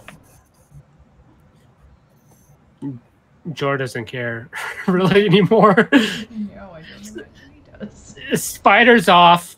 I don't know what the other two yahoos are doing. Jor was trying to, call up some fish to feed the crocodile, but I mean, I'm not sure how far that's going to go anymore. The problem is you're asking fish to give their lives. No, I'm going to call them to me, and then I'm going to throw them to the crocodile. Oh, okay. Well, that changes a lot. Everyone else, even those in the water that have now the crocodile is submerged in your treading water, you now see a bunch of fish swarming around Jor. The kind that with the really sharp teeth, or like normal fish with piranhas. What has he summoned? All of the fish, including. Let me try to pull this up. Am I summoning all the crocodiles too? The whole ass aquarium. Yeah, you got the whole river. So the majority of the fish around him are smaller minnows, haku, the chompies. Piranhas. Thank you. I'm having problems with words today. I'm really sorry. It happens. But there's also fish that are over 6 feet long, that have red markings down their back, that have really hard holes swimming around him, and really tiny crocodiles swarming around him, like all the babies.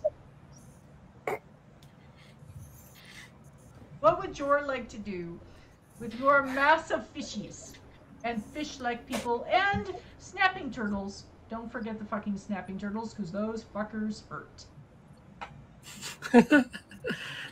Especially alligator snapping turtles, which is serious freak. Those are terrifying looking. Well, the crocodile is now 15 feet below, and Jor has a short attention span, and now he has all these fish friends.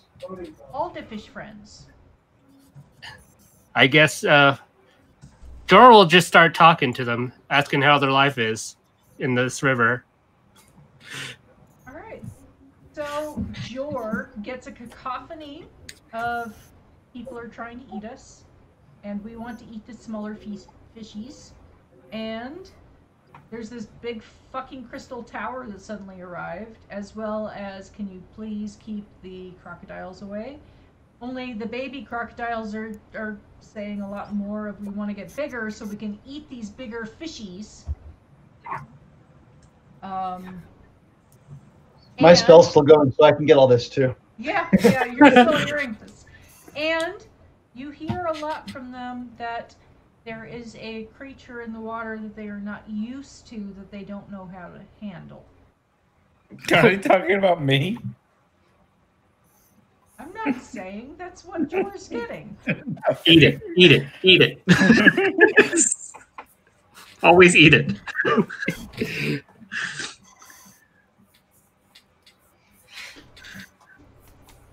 Fine, do it. Do it. See what happens on my next turn. Well, I mean, if Jor has any more time, then he'll be just like, where's this thing that you don't know how to handle? Maybe you could just figure out where it is. Oh, they point towards Hulk. What does it taste like? Hulk is too big to handle. Well, tell us how you really feel, Willow. We can't eat him, and they also actually check his pockets, a good fishies. 3/4 point towards Usaku and Willow. Most of them are actually pointing to Willow. It's like they are terrified of Willow. That's not. I just killed the crocs. That's not fair. I didn't hurt a single fishy. They are terrified of Willow. She gives out cookies. Usaku is in Check her pockets. association, so they are also pointing towards him. But they are terrified of Willow. I'll be like, "Where's Willow at?" I think Hulk left me on the crystalline tower. Is the word we're going with. I think he left me there. Oh. I'm sorry. I thought Esk had left you here. Oh, wrong button. Sorry. No, I had Hulk. I had Willow. Yeah. Yeah, I was riding his shoulder. Where did you leave Willow? On one of those, like, the crystalline towers. So, like, just anywhere that she could maintain purchase. And then I jumped. Yeah. Okay. We will Anywhere get to I that could get a good grip. after Jor. Oh God. All right. Well, Jor probably doesn't have any more time. He's just talking to fish. So. Yeah, they're terrified of Willow for some reason. I'll be like, Willow, stop looking at him crazy. They're scared of you. They're my friends. I'll stop reciting poetry. Yeah, please. That's all I've been doing so far. I shot a piece of meat and I'm sitting there reciting poetry. All right. Willow. Mm-hmm. I'm not going to have to give you... No, actually, because of what they'd be doing, go ahead and give me a perception check. It's Okay. a really low DC, so... Well, now you've jinxed it. Yeah, Oh, you okay. totally have. I mean, Yeah, that's it's just a one. Peter's role. She either, like, I'm going to get a 1. yeah. There's No, a 10. There's God. a 20. Okay, Do it. I see everything. My third eye is see open. everything. We will start with what you see in front of you. Oh boy. The crocodile has dived, is sitting back up. Its mouth is starting to open to attempt to chomp on one of your companions. Okay. However, behind you is a couple of demons. There's one that looks kind of like a vulture holding 2 different Yuan-ti with a snake lower half. Looking at you, its head is kind of cocked, so its vulture head is kind of cocked. And then I have a problem saying it. Galabrazu? Galabrazu. Thank you. I think those are the ones with the big pinchers, right? Yes. All right. So you see another demon with really big, almost like crab-like pinchers. The pinchers are holding another couple of Yuan-ti. Both of them are looking at you. They are on the inside of the tower. You are at the entrance. Okay. So there are 4 Yuan-ti unconscious that these demons are holding. Mm-hmm. That you are looking at, and your companions are dealing with a giant crocodile. And you can probably hear chanting from 2 floors up. With that Okay. with that roll. You can hear chanting 2 floors up. Uh-oh. Who is closest to me? Right now. Of my companions, yeah. Or is anyone on the tower with me, or am I alone? I just grappled to it, right? I believe it's Boom Boom Pop is actually close to you right now. Okay. Probably not in the tower, like you're in the entrance, I would think. He is like in between you and the rest of your companions. Okay. Well,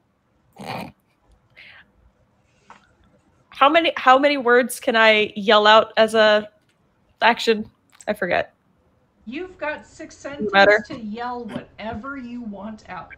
So Yeah, Micro even Machine in Man. real life, if you can spew out all the things in 6 seconds, you can do it. Yeah, let's hear it, Eminem. Yeah, hold on. Let me. Micro Machine Man, and go. Yeah. Hold on. I'm gonna just give me a sec. I have to make sure I'm gonna say what I want to say. You don't get to think about it. Yeah, you have don't to get just to write it down before that 6 seconds. What kind of... You have to just All right, go. well, who has the fucking timer then? All right, who wants to be the timer? Tell me when. Give me a second. This is going to be a thing now. This is now. I don't want this to be a thing. No, it's You super asked gonna the be question. now. If you shed the spotlight on it, it becomes a thing. Yeah. That's my fault. I asked when the pop quiz was. This is my own fault. Yeah. This is the pop quiz. I'm sorry. It's only gonna take me like 3, maybe. Okay, and ready? 1, 2, 3, begin.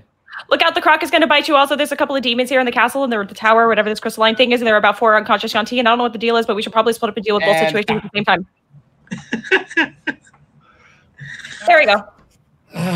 Could you repeat that? I will repeat it to Travis in his head.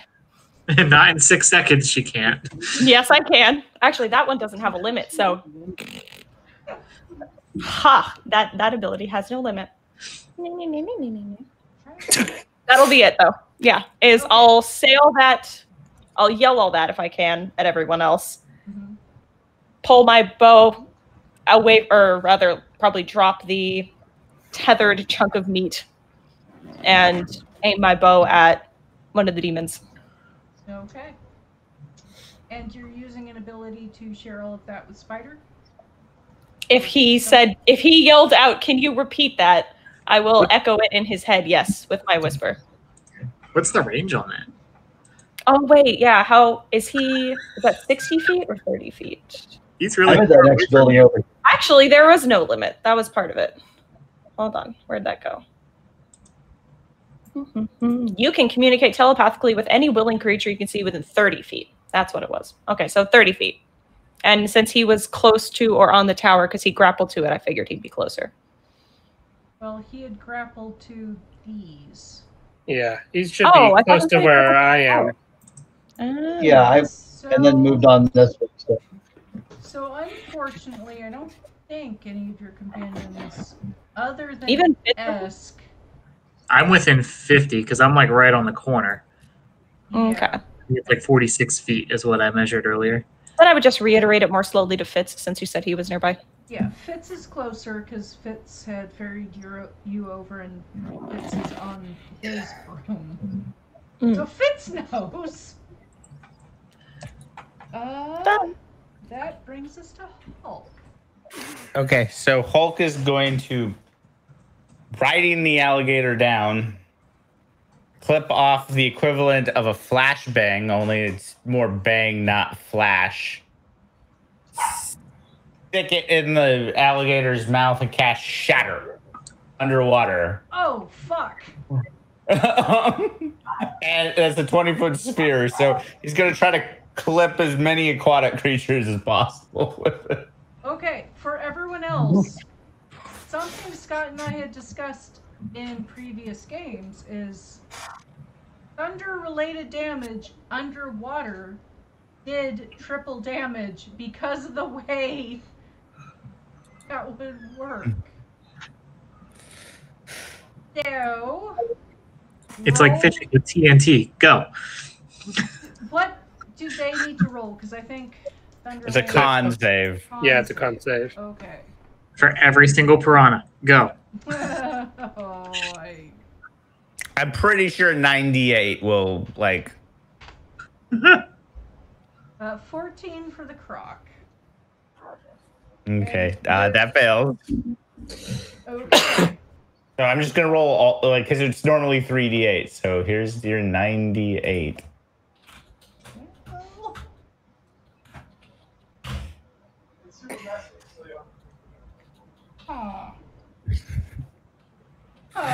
Okay. They are. I would love for you to describe this. as the fishies get blown away and the force wave is. The crocodile is still alive, though they are really hurt. And well, technically, no one outside of the water pretty much hear. They might hear like a thump, but anyone that's like their head underwater, it's bad. Yeah. Does it do increased range or just increased damage? Just increased damage. The range is actually pretty short underwater. But because of the way something like that works underwater, Scott and I never agreed with the way it actually works, because in real life, the way it works. I'm sorry. Scott, it's a whole physics thing, but... Yeah. Thank you. Depth charges, exactly. Yeah. It's... Anyhow. Is there anything else you would like to do? Yeah, then I figure he's pretty addled. I'm going to swim to the surface and get back. Okay. Usaku. I do imagine all the fish in the water are probably like going... Oh no, there's a lot of fish suddenly just floating, stunned, or dead on the water. So did you kill the ones around Jor? Yep. I don't think they were within range. Because Shatter's only a 20-foot sphere. Okay, so you're just killing the ones around you. Mm-hmm. Okay. There was a lot of them near Jor that died. There's your food, guys. Have at it. And with that, I'm going to have to go. It's after 8, so. Right. Oh, yeah. We are on our way. Travis had to go also. We are on our way. But the Jor is about to be eaten by all the toothfishes.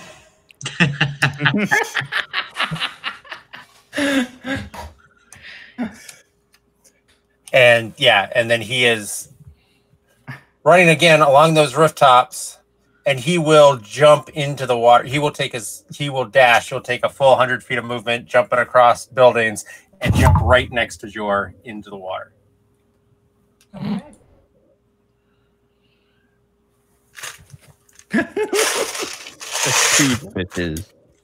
No, that makes sense, because from Usaku's perspective, Jor was getting swarmed by all the fishies. Mm-hmm. I unfortunately kind of think that's where we need to end it tonight, because... Yeah, with 2 popping out. Yeah, and also Usaku and Jor's interaction with what's happening with the fishies, that could be a big thing. Mm-hmm. Depending. I don't really think it will be. Jor will probably... I'm surprised nobody went into the tower. I am too. I mean, I totally thought I was going to miss it. I would My have. ride didn't get me over there. For some reason, I got dropped off on the building, and then he went to the tower without me. Yeah, I was confused why nobody kept going to the tower, but... You're at the tower, Shayna. I know, Yeah. that's what I'm saying. Is I know I was there, but I was... For some reason, Fitz dropped me off and proceeded to go over that way on his own. Yeah. Well, actually, technically, because we were within 20 feet of the tower, by the way, Becca, Shatter specifically says Crystal has to take the damage too. I wasn't going to bring that up right now. How Yes. thick's that, Crystal? That was definitely not something I wanted to have to go into tonight, when I knew Well. it's 7 our time. Mm-hmm. But yeah, the tower is gonna take some damage. Would you have been up close to it, though? Because wouldn't you have had to hit Jor if you came that close? Oh, yeah, I would have angled it away to not hit. Well, actually, it wouldn't have been Jor, it would have been Willow. I would have angled it away so it didn't clip Willow. Okay, Thank you. In that case, I would it wouldn't appreciate hit that. The tower, Yeah. because Willow is at the entrance of the tower. Yeah. Well, in the scale, Scott, too. Like, if the alligator was here, that's like 100 yards to the tower. Yeah, because the hook shot was within 20 feet when, but that wasn't at the tower. It was just at a wall. No, he went to that the was at trip a- shot just over here. Yeah. That Okay. was So at yeah. that wall. So yeah, I wasn't in range of that. It probably breaks everything else under the water, but not the crystal itself. Let's I was just trying to figure out the only reason I even looked it up was because I thought shatter had a secondary effect, but it's just shatter breaks everything. Yeah, I think in 5e all it has is like if you are a contractor, you have disadvantage on your save. Yeah, and it's one of the few spells that requires a con save. It does still damages objects, which is very rare because objects don't technically have a constitution. So I would think they would automatically fail. Yeah, no, it does actually specifically mention objects, though. Mm-hmm. So, because fireball just says anything flammable gets catch on fire. But well, and the tower is magic. Yeah, so it actually says shatter wouldn't hurt it. Mm-hmm.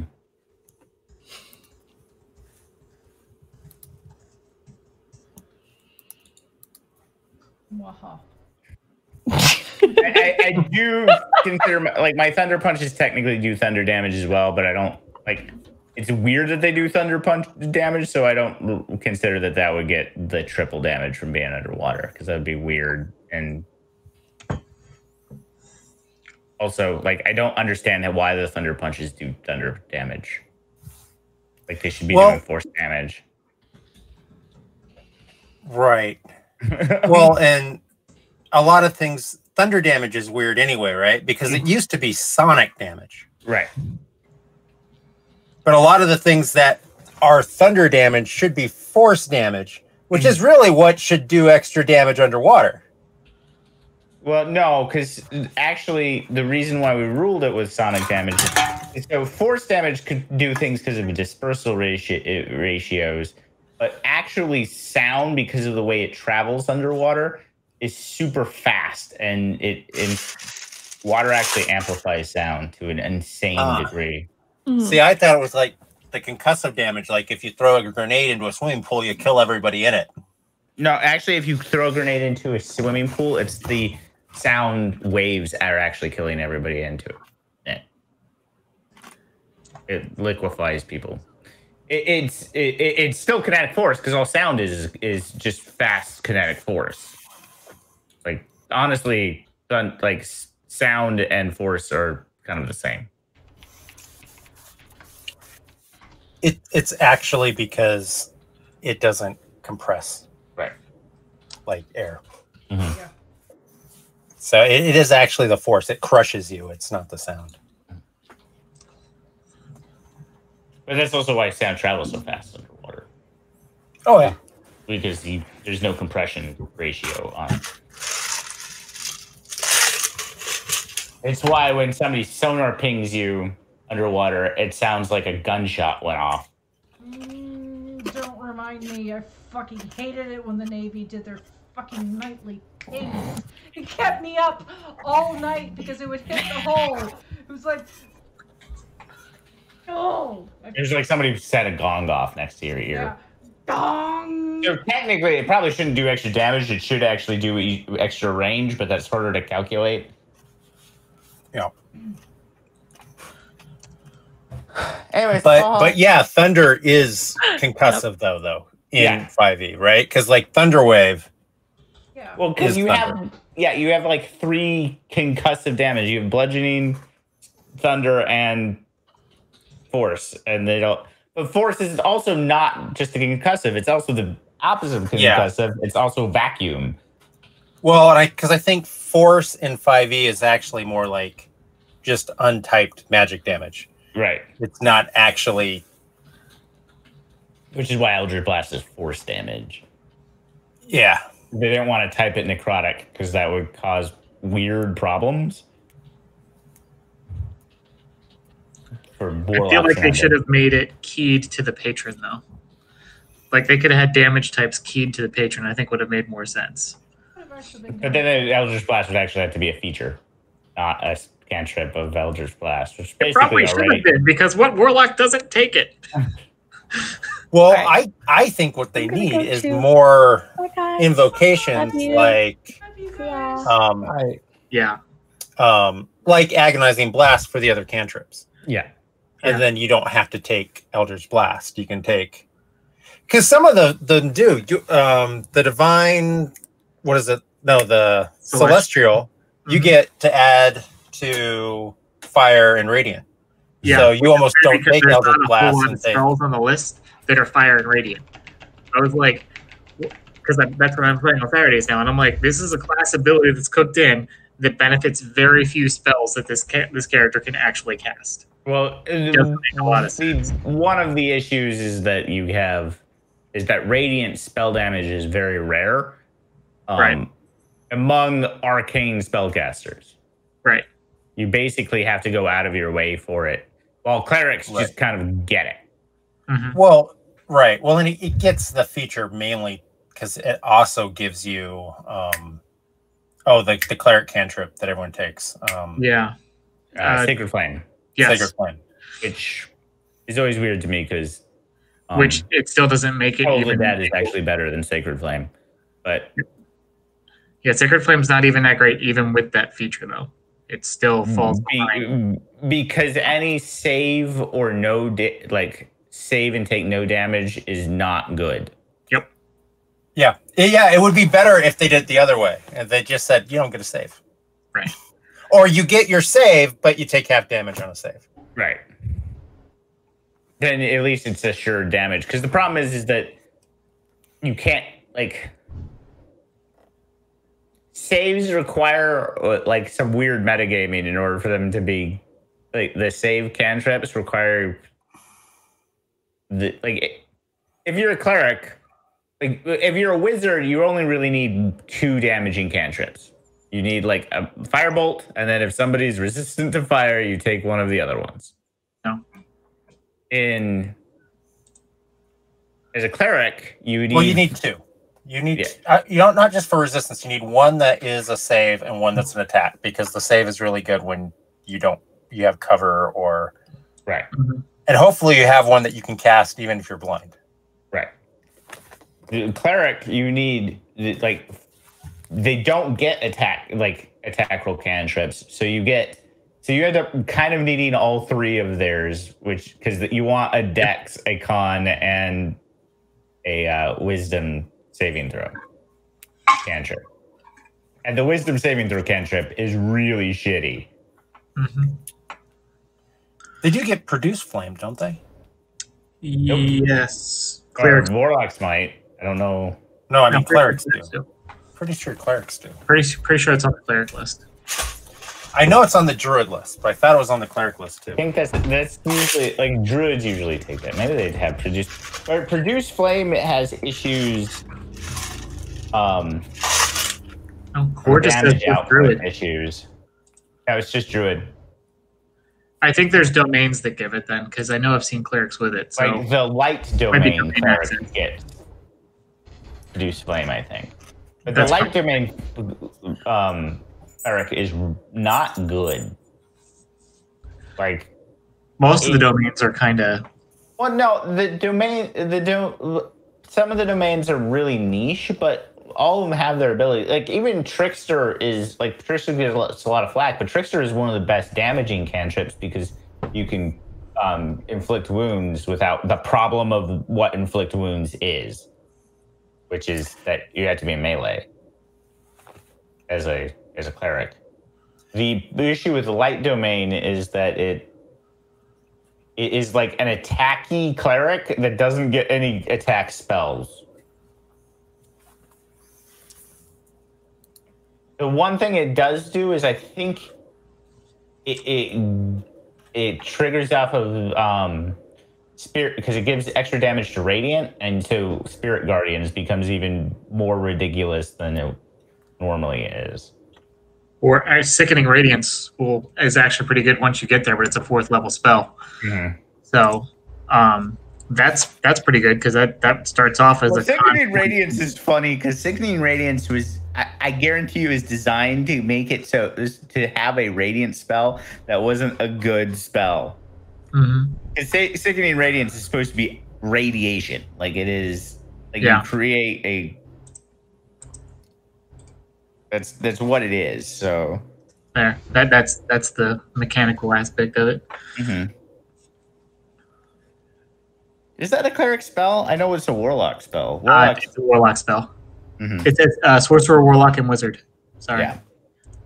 Which the we're talking about that feature of the celestial warlock that boosts fire and radiant, but then the celestial warlock doesn't have much until you get that at fourth level. The primary advantage of the celestial warlock is you have somebody that that can heal. It can do the one thing warlocks can't do, which is heal. Yeah, and that's why I was doing it, just for those get back up and fight heals. Like that pool of D6s. And it's an efficient heal because of the way it works. Yep. And if you combine it with that beacon of I think it's beacon of faith. Because that came up in a Critical Role game, and I was like, "What spell is that?" Where it maximizes all your healing back for that beacon people or whatever.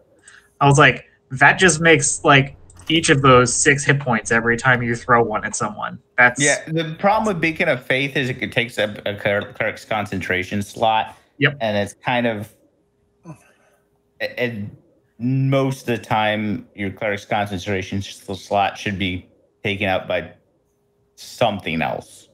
Yeah, but if you're running that as the warlock who doesn't need the concentration stuff, so then you've got your bonus to wisdom saves, death saves, and maximized healing. Yeah, no, it's a great warlock slot because warlocks don't use a lot of their concentration, and that's a lot for a slot. So like that's some miles per gallon for a warlock for sure. So the wording on that ability is a little bit weird too, because you don't not roll, you just treat your roll as if you'd rolled max. So would you allow a warlock who took Vampiric Touch to always get max healing every time he made an attack with it, or she? No, it's very weird because you're not.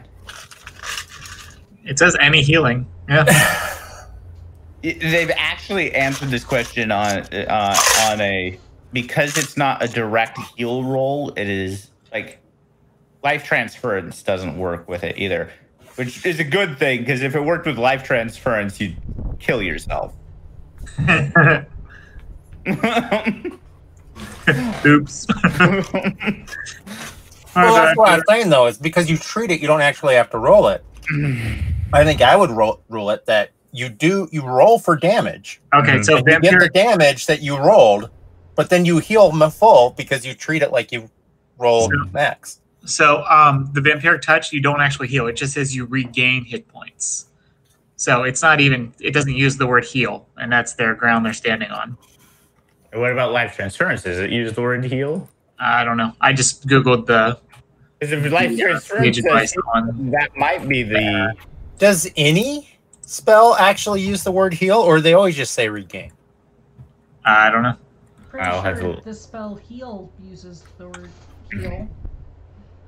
I'm sorry, that was really pedantic.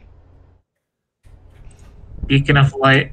Actually, Cure Wounds says regain. Yeah, healing word within range regains hit points equal to 1d4 plus your spell cast. Yep. It has no effect on life transference. Same thing. It maximizes healing rolls, not damage rolls, and the life transference is predicated on the damage roll per Jeremy Crawford. Yeah, it doesn't. So it doesn't affect it at all. You can't accidentally kill yourself that way. So the healing, because it technically doesn't work on healing. And I know it's come up with other abilities, because like Grave Cleric has that ability. Anytime you heal somebody at 0, it just automatically maximizes. Yeah. I thought about multi-classing, but I couldn't really wrap the theme around it for the theme that I took. Grave Cleric, generally speaking, the best domains are War and Grave, I feel, are the best cleric domains. Technically, a lot of people think that Life is, but the problem with Life is that you basically become a heal bot. Yeah. All the heal bots. And there's no fun in that. And it's also there's a lot of cool thing if you can do with an arcane domain too. With the knowledge domain one? No, the arcane domain, where you get to pick wizard cantrips and abuse them. Yeah, no, arcane has some really cool, but Storm has some really cool abilities if you have, especially if you multi-class and can get some good lightning and thunder based spells. Or if you actually, your DM lets you fight in a stormy environment. When we first played 5e, we had a storm cleric that was constantly asking, "What's the weather like?" because of call lightning. Because call lightning, when you're a storm cleric, becomes a much better spell if it's storming out. I think storm clerics are cool in theme, but I feel like them and even the sorcerer version of it just kind of fell flat for me. I don't know. Like I love the theme, but it just. I don't like the storm sorcerer at all. Enter a scenario where it's actually stormy weather. Right. Mm-hmm. The only time it's ever come up is when two players have, and it was actually in Paladin's pajamas, pretty close. Was when both of us was like, you cast the spell, and then I used call lightning. Yeah. Yeah, because it's also the only time that this that it ever comes up of what is the weather. Yeah. Yeah. Was it 3.5 where you could only cast call lightning when there was already a storm, or you had to be outside? 3.0. 3.5 you could cast it. But the rule was, and technically this is still you had the to have rule. Open sky. You couldn't cast it in. Yeah, you could. Is that you, which really was annoying because it would also have. You had to have space for the cloud, and technically that's still a rule in 5e. Yep. Like you cannot cast call lightning in a dungeon unless the roof is 100 feet up. Yep. That's why I asked when we were underwater. You're like, no, there's space, and I was like, because the specifically says the cloud's 100 feet up, so you could actually cast it, but it wouldn't do anything because. Or it would, but you have no idea what it's doing. It's on the floor above you. They're having a really bad day. Yeah. The setup pole is just screwed. Yeah. You guys get up there later. They're like, wow, I've never met anyone that plays call lightning like that because now you're fucking with somebody just to fuck with them. Yeah. Or it makes it really hard on the DM if they have multiple layers to go, all right, who are you attempting to hit? And they have to reference the layer above it and maybe the one above it as to who they might have hit in between. Well, and you, as a DM, that's when you go in and you evoke the line of effect rule. And you say you can't create the cloud because you don't have line of effect to where you're creating the cloud. Yeah, I just don't. I just find it like generally I don't like messing with players of like unless it's specifically like the way something is worded to deny it. I'm not gonna. If you're creative with it, I'm not gonna mess around with it. Because then you get into weird things. Well, then I lay flat because I'm in 100-foot hallway. So. I cast it on the far end. Is relative, right? It's up from me because I'm laying down. I got this.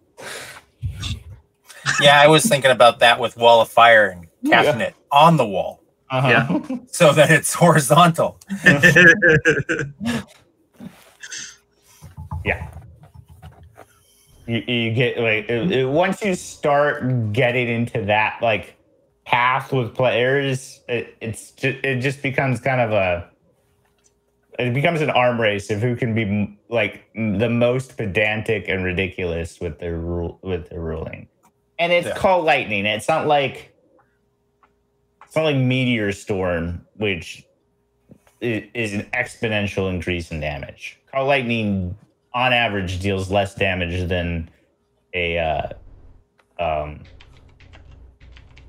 fireball. The only advantage Call Lightning has is that it only takes 1/3 level spell slot, and you can do it over and over and over and over again. But honestly, it does the same. Its initial damage is the exact same damage as Inflict Wounds is. Like you feel super cool throwing lightning around, so. And you don't have to be in melee. That's the biggest thing. But my favorite thing is Divine Soul Sorcerers with Inflict Wounds because I can subtle cast Inflict Wounds. It's Stigmata. He just keeps scarifying. It's weird.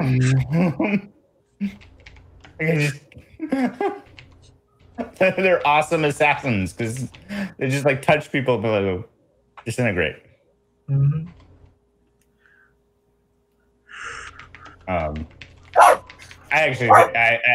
But subtle spell is always kind of a weird one, anyways, because it's so situational. But I always feel like it's actually one of the most powerful metamagic abilities. It just rarely comes up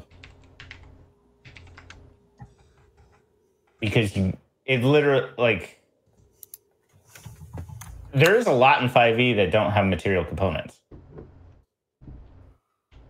Things like catapult, or if you have a good deception check, subtle spell, you can make somebody think they're haunted. Well, you can do that anyway. Ghostwise halfling. Yeah. You do, though. I mean, you still have to have material. Yeah, and that's what I mean. That's why subtle spell is weird with sorcerer. But if you're a divine soul sorcerer and you get the cleric's spell slot, weirdly, there's a lot of cleric spells that don't have material components. Yep. Or just having the divine focus is all you need. So it makes it odd. I mean, it's not the best one. The best one is still probably Quicken Spell, but Quicken Spell is a twin spell. I bet you Split Spell, actually. Yeah, Twin Spell? Twin Spell probably does more damage. Twin Spell, I don't know. Twin Spell damage-wise isn't great, but for like haste or things that you usually can't maintain, like Quicken is only really good for sorcerers who took warlock levels. Yeah. And then the damage output becomes ridiculous. Yeah. Being able to hex and then Eldritch Blast and cast Scorching Ray all on the same turn. Yeah. Or just Eldritch Blast twice. Yeah. But the well, then there's an item that they made to be able to let you cast 2 cantrips in the same round that they didn't really think about the interaction with Eldritch Blast when they made that item and classified what level it was. I forget what it is now. It's like something gloves, Conjurer's gloves or something like that. It was meant like just for like a little gimmick you can do, like, you know, prestidigitation twice, or illusionist gloves. That's what it is. Yeah. And then they're like, oh, well, the way it's worded, I can Eldritch Blast twice in a round. And they're like, oh. Well, Eldritch Blast as a cantrip has caused issues. Mm-hmm. It just does because of the way it works. Yeah, because it's the only one that has all those split beams instead of one mass attack. Well, okay, so this is what this would be my fix for Eldritch Blast. I would make Agonizing Blast kind of like the like every other thing in the game like it, and only have it work on 1 damage roll of the spell.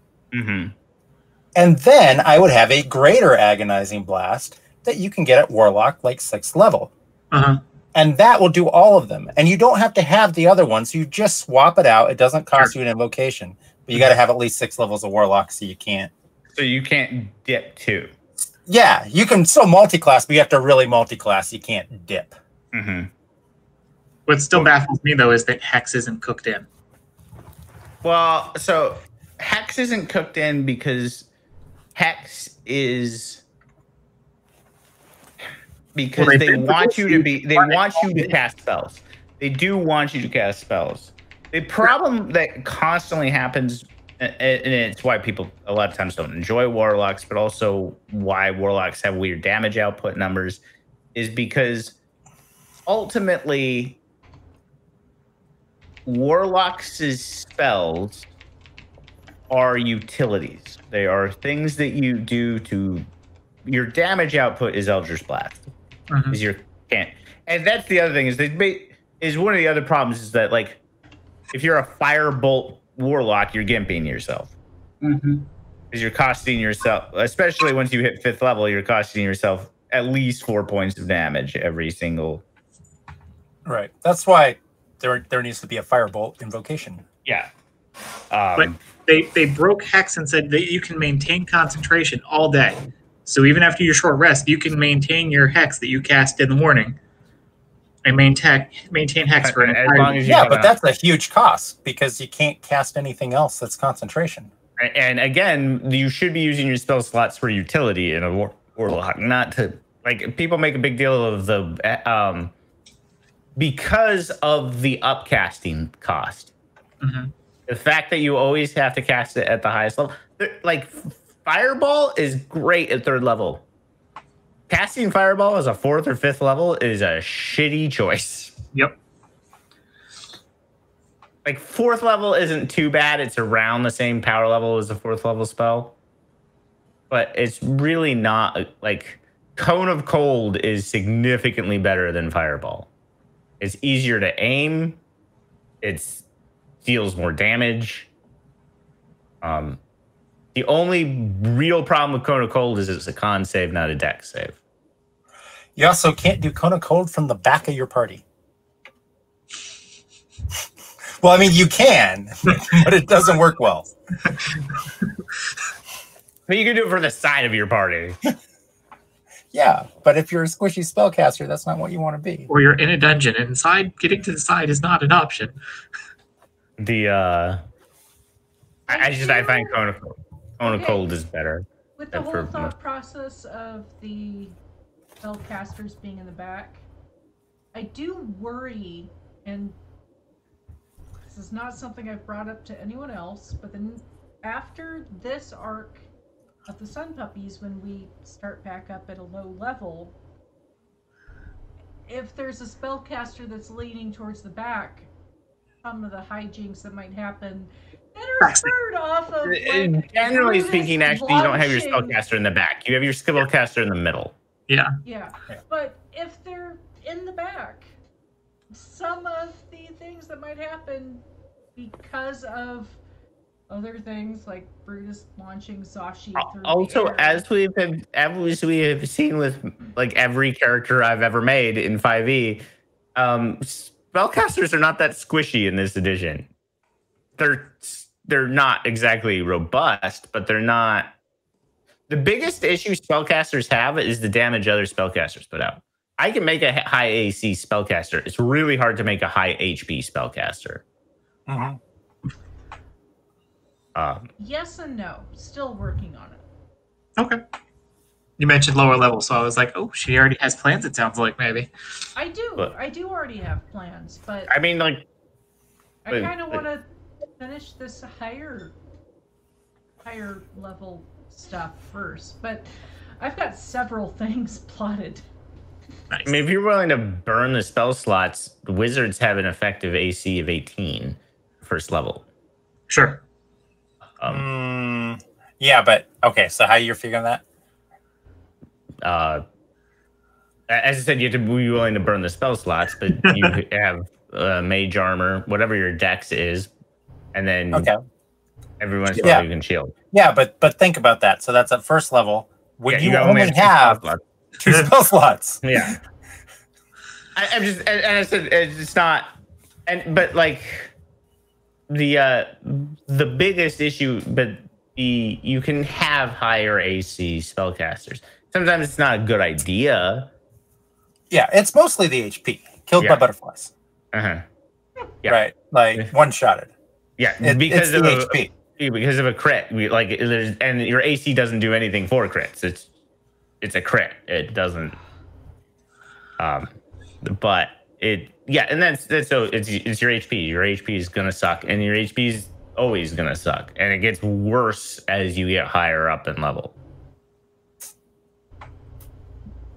To the point where most wizards won't cross 100 HP, at which point you better have counterspell prepared because the lich you're about to fight is gonna power word kill you. Not that I refuse to use that spell as a DM. Yeah. No, you had already explained that if things had gone differently in the Paladin's Pajamas thing, Zashi was about to get killed by power word Well, yeah, there was the. Here's life. You don't count. Well, no, it's. No, I really don't. I don't power. Actually, If your max Scott HP can is below share 100, that. I don't want to power word kill you. I feel like that is. Scott can share his perspective of that, but with his games, yes, I am actually a target. No, it's well. Zashi was just one that, and that was Vecna. I figured Vecna would have power word kill. You can be honest with them, Scott.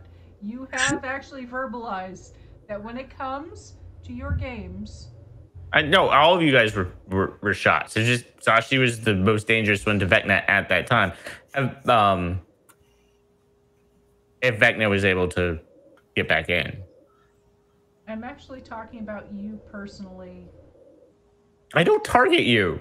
No, you don't target me. You have actually shared that when it comes to gaming, you are more likely to be harder on me than anyone else because of our relationship, because you don't want to be playing favorites. I mean, I feel that you and I are perfectly fine with that dynamic. Yeah, no. I want to make it clear that I'm not taking it easy on anybody. No, you're not taking it easy on anybody.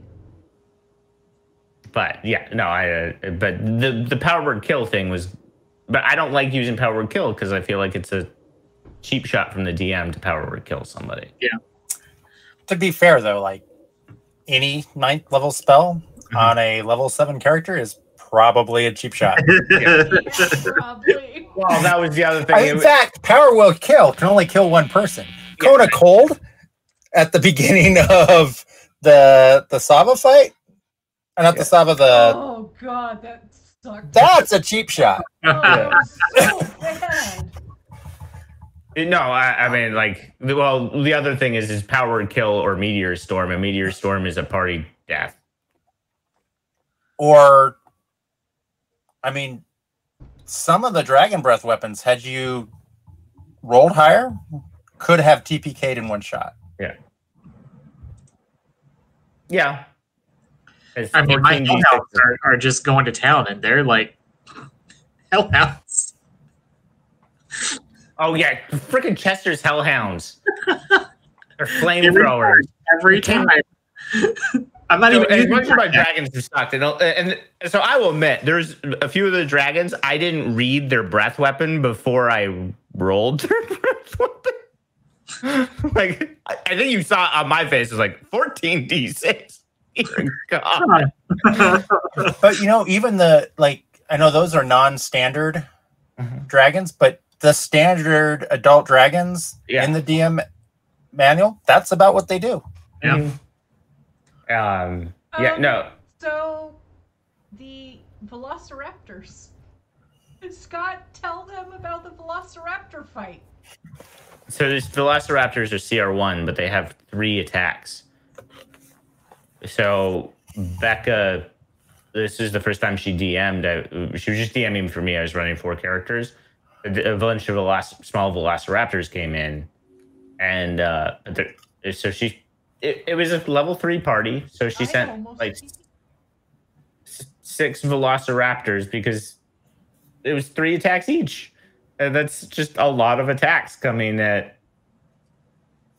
Like it was the correct CR, but it's how 5e works. The CR rating is weird because it doesn't.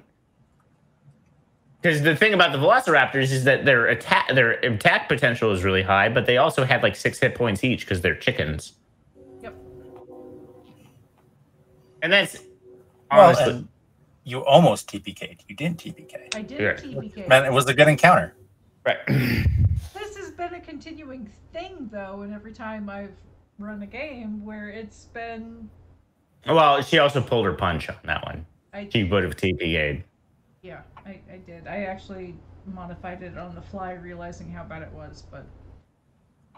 And that's fine. That's being a good DM is modifying it when it's obvious that you fucked up. But also, this has been a continuing thing, and one thing that Chris has alluded to, it's like a Becca DM thing, where suddenly the CR is just completely out of whack.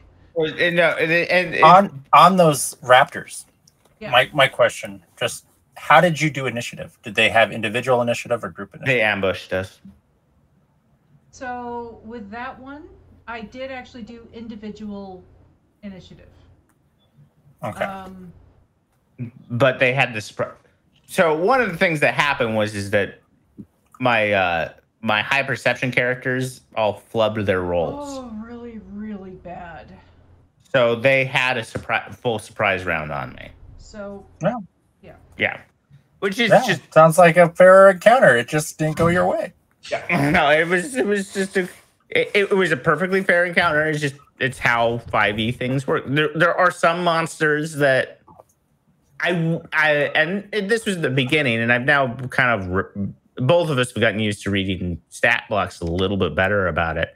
But like one thing I'll give 4th edition is that every monster had this is what this monster does, like in gameplay terms.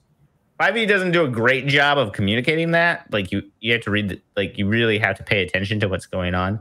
There are monsters that I'm like, this is going to be really fun, and I realize, oh god, it's just a big stack of hit points. Its job is to take damage. Mm-hmm. And then there's things like the Velociraptors, whose job is to dish out damage. They can't take more than a sneeze. They have like 8 hit points each. But they're unbelievably fast, and and that's like the death butterflies. The death butterflies, I was like, this might be fun, and then I was like, oh god. Oh yeah. I mean, I knew I was going to get hit. It wasn't like I'm like, oh well, the butterflies will be funny. And then I critted, and it was like, oh shit. But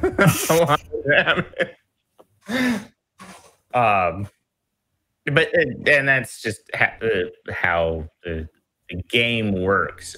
That's one thing I wish I missed from 4E. Like they got rid of it because it was making it too MMO like to have that communication, but being like this monster is designed to soak up damage. This monster is designed to deal damage. This monster is not designed to control the battlefield. Because there's some monsters that I look at and I don't even notice a key ability until halfway through the fight. Right. Like it's like, oh, I'm supposed to be. This monster's really lame. Why is this so bad? They're like, oh, I'm missing this thing in their bonus action ability that makes it so that they're significantly better. Like Chester had in the latest thing, he was like, oh, I need a CR6 monster in order for these things to not be shit. He had a bunch of these like Devil Legionnaire things that needed a CR6 to get their 3rd attack. Yep. And that's not the first time they pop up. I'm like, they keep giving me Marigons, and they're not even teamed with things to use the ability that gives them like the CR that they've been assigned. I feel it's weird. Marigons. Yeah. So Chester's running the Hell campaign. They're really kind of a weird demon in that. Devils, they're fiends. Sorry.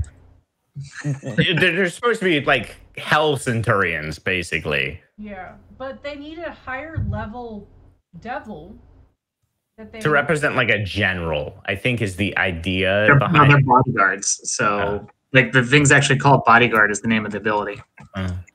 Aragon 5e, bam. I don't know their stats, but whatever. You can see what they like. Bam, chat window, text, bam.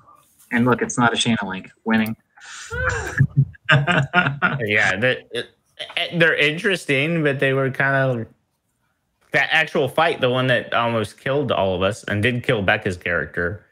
Was the humans. Yeah.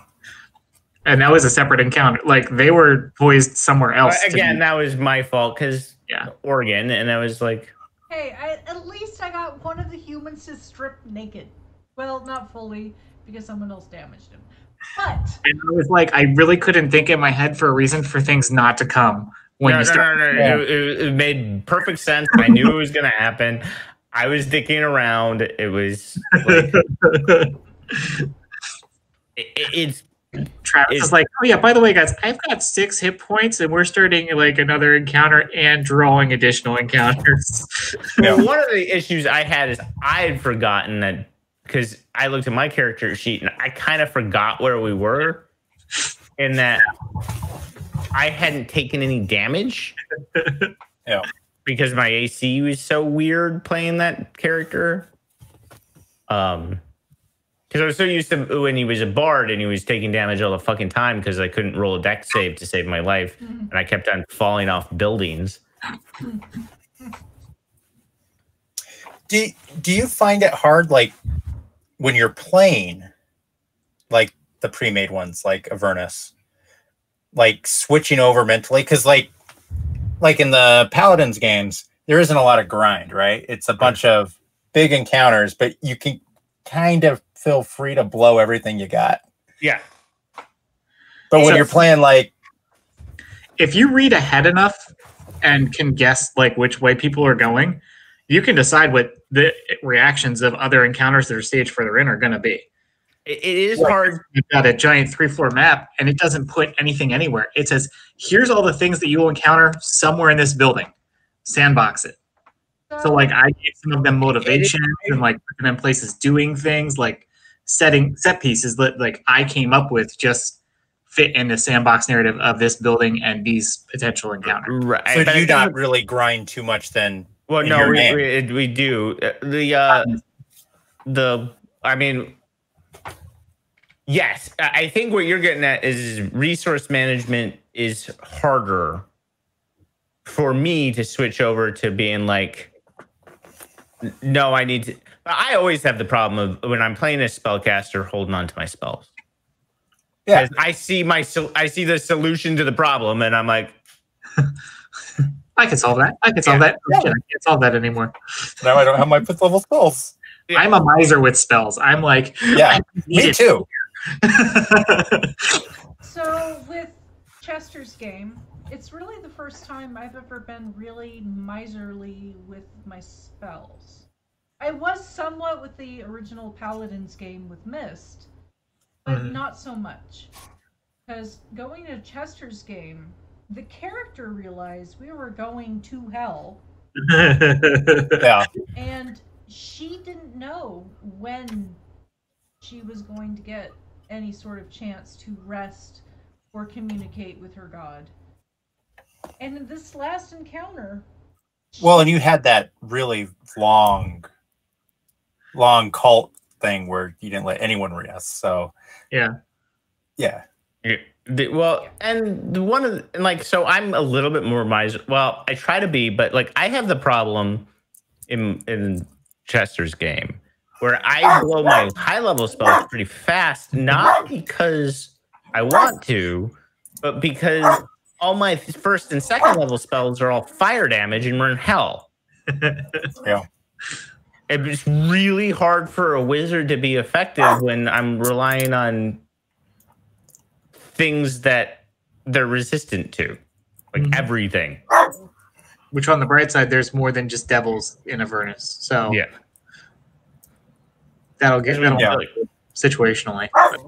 But yeah, like we actually have a problem in our game. Like we actually need more martial characters. Like we're a level over where we're supposed to be at, but none of us have any kind of damage output. I have to cast haste on myself or spirit shroud in order to like do if people would use things that they have, like Chris just started finally using the shield. Like, and dude, drop 2 fireballs, like boom and boom, like just. I know about the shield. He was all excited about actually using that shield, right? Travis has the elf stones, which could be cranking out damage, but he's like, I'm going to use my hand crossbow instead, and I'm just like, all right. Cool. And so the Holyphant or Holophant can be very useful, but every time we use her, it causes us more problems. Yep. That's which is Lulu. part of the theme, though. Yeah. You got to be able to risk and gain of everything in hell.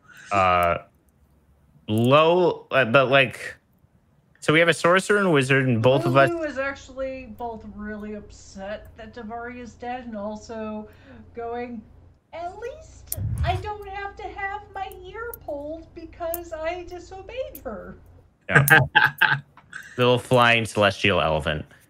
And So actually, are our character jumped in effectiveness because she's finally started using her intelligence targeting spells, and like all of those devils that you guys are facing had intelligence of 6. Yeah, I was aware of that, but I wasn't gonna be like, Yeah, spell resistance or no, like their save is at -2. Go to town. I just don't have. And I'm playing a wizard that doesn't have.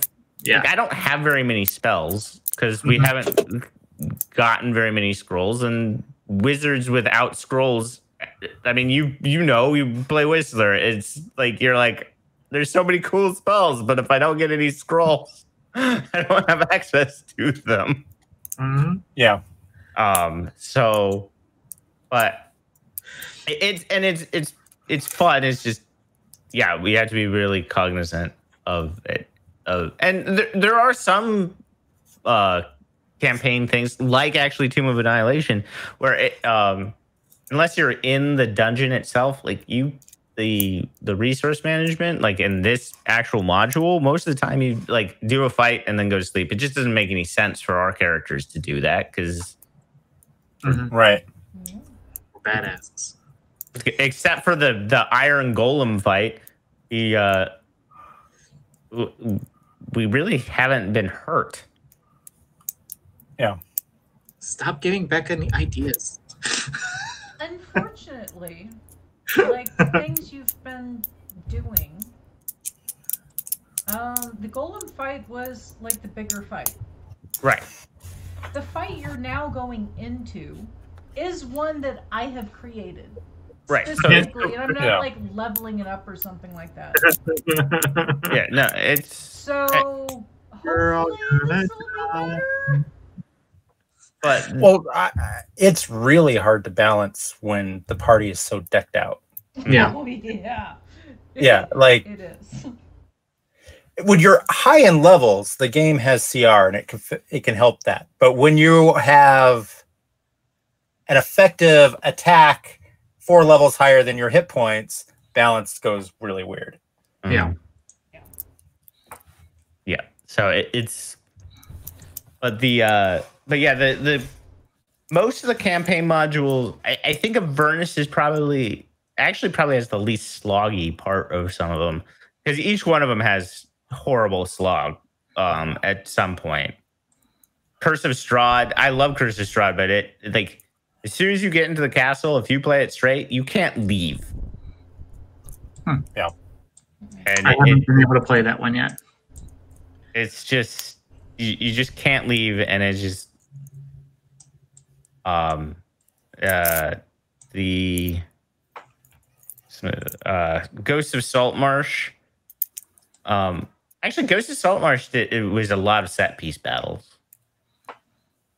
from what I saw, which is a little weird because I actually expected Ghost of Saltmarsh to be kind of sloggy because it's supposed to be more of like an Innsmouth thing and like continual dread, and the fact that you could just go to sleep anytime you want in that one was really odd.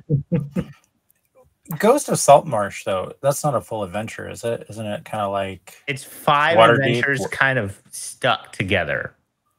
Isn't there supposed to be like a clock ticking though in that? And nope.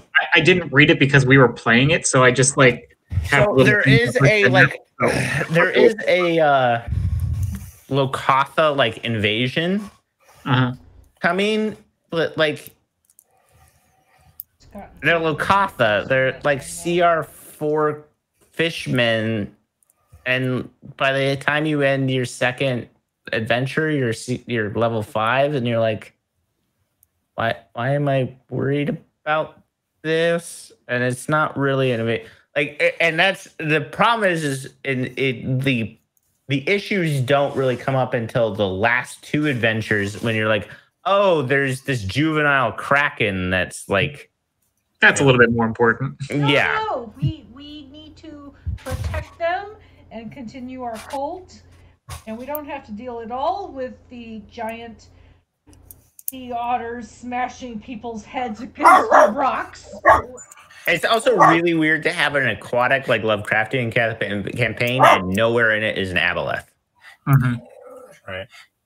It'd be better to just go back and take the Night Below and convert it to 5e. It's just, trying to think of the other ones. Tomb of Annihilation. Tomb of Annihilation has a clock, but the clock doesn't matter if you don't have anybody that's been resurrected. Storm King's Thunder, Tyranny of Dragons. Tyranny of Dragons does have a clock. Storm King's Thunder kind of has one.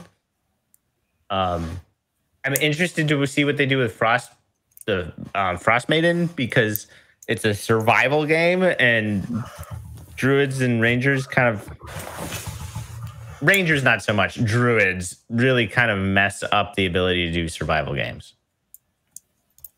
There was actually a chat about that and how that's actually a skewed opinion for the way the survival. I'll try and find that article again, but I guess you can fix it by just reducing how Goodberry works, honestly. But also, I'm not sure. Starving to death is boring, though. Yeah, I wouldn't do that. I'm sorry. In our one-on-one campaign, Goodberry is the only reason that let's talk about that whole Yonti Warren with the kids survived. Not actually their main. No. Goodberry has a lot of Goodberry's a great spell. What I'm saying is that but you're right. Starving to death is boring. Like survival games always sound like a great idea. They're like I've tried to run them. Yeah, they get boring real quick. Yeah. Well, I'm sure though, like with this, it's going to be cold and exhaustion. Yeah. Like when I went, so the play-by-post game I'm playing of the actual Tomb of Annihilation, where we're still not this. I mean, we're in the valley now, but like that GM was having us track our bug repellent. You know, that's actually in the game is to track bug repellent. Like he played all of that up pretty good, so like we always had that stuff that we had to micromanage on each day. But the bug repellent is weird because the bug repellent is one of those things like if you know the plants necessary to make the bug repellent, it shouldn't be a thing so long as you have someone like a druid or a ranger in the party. Yeah. And you guys have a ranger in the party, a ranger that has had the description of the plant necessary. So anytime you go to sleep, his ability comes into play. Yep. Which I think is actually a good thing for rangers because it actually gives rangers a contribution. Now, I haven't like verbalized that frequently, but that is a thing going on. I like rangers in theory. That's another 5e class that I just don't like mechanically. I really liked my Kobold Beastmaster Ranger. I took the worst player race in 5e and the worst player class in 5e, and together they're ungodly powerful. I hate favorite enemy. It's just like my least favorite thing D&D has ever come up with. And I just feel like it's such a wasted ability, in my opinion, unless you're, again, oh, this game, we're going to fight these, and then you're metagaming it. Like, I just feel cheap. So it's like, but then I don't mind favorite enemy. I don't like favorite terrain. I think favorite terrain was bad. Yeah. I don't think that's metagaming, like in the bad way. I think you should make characters that make sense for the campaign. You should have a little bit of knowledge like that. I wouldn't fault players. I fault myself. Like someone else doing it in a game I'm playing, totally get it. As long as you're explaining why devils are your favorite enemy in a game that isn't ostensibly having anything to do with hell, that's fine. You can just fight however you want. But me as a player, I'm like, nope, I feel like I'm just doing something dirty. I actually don't have problems with them. So I don't have problems with favorite enemy when the player metagames. I have problem with favorite enemy when the player doesn't metagame. And right, and it's useless. Yeah. Literally when you're trying to remember if that character's favorite enemy comes into play right now, because it doesn't actually matter unless the player remembers to bring it up and ask if well, it's if I take favorite enemy abominations and then we never fight an abomination, I am expending a major class resource. Yeah. Like, I want my characters to always have something to tie them to the story somehow. I'm like, hey, give me an NPC or some kind of faction motivation that's going to be prevalent. Like that, I'm all about metagaming. But then when it comes to like something that's going to give me a mechanical, like hardcore, like bonus like that, I'm like, oh no, that's dirty. I can't do that. I don't have a problem. And I think that feature was designed for that. Yeah, I don't like it. So I don't mind when the player doesn't metagame. When the player metagames on that feature, it really sucks for them when they don't, and that's to me. Like the Ranger levels I took in Shayna's game in Ma'aka, she let me swap out favorite enemy for expertise, and I promised not to put that in abusable skills. Like I was like, I want it in insight. I'm like, and insight's only as good as you let it be ever. Yeah. Like he's the character because he's got the whole dream and memory thing. Like that's what he does. So insight makes sense. Like I always find that my biggest issue is not that Rangers aren't mechanically powerful. They can be. They can put out a shit ton of damage.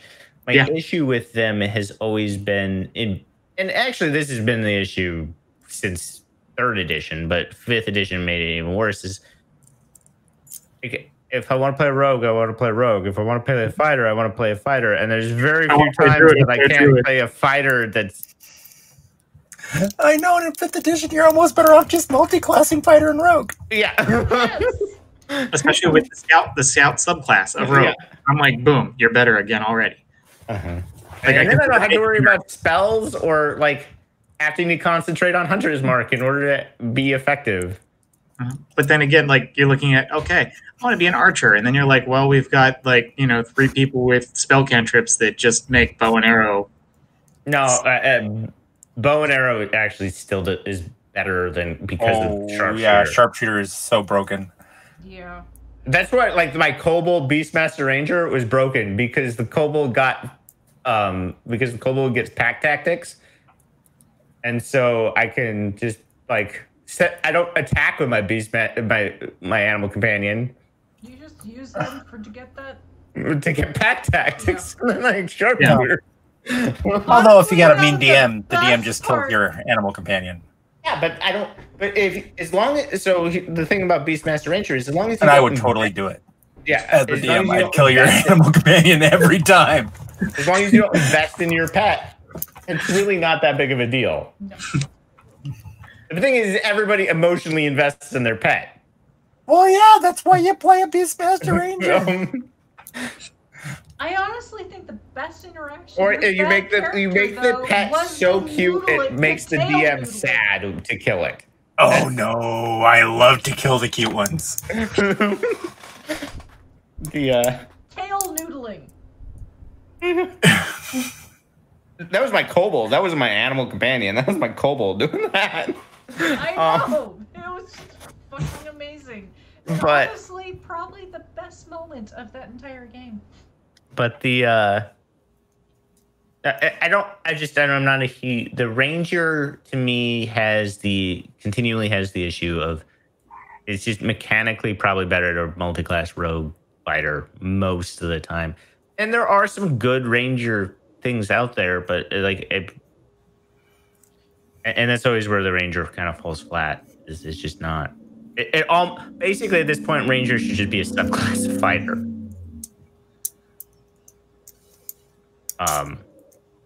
Yeah. Well, and especially with if they make like practice expert, like actual official. Yeah. Yeah. Because I always played Ranger just to be a fighter with skills. That's what I did in 3rd edition. Yeah. Yeah. Yeah. To have something to do outside of combat.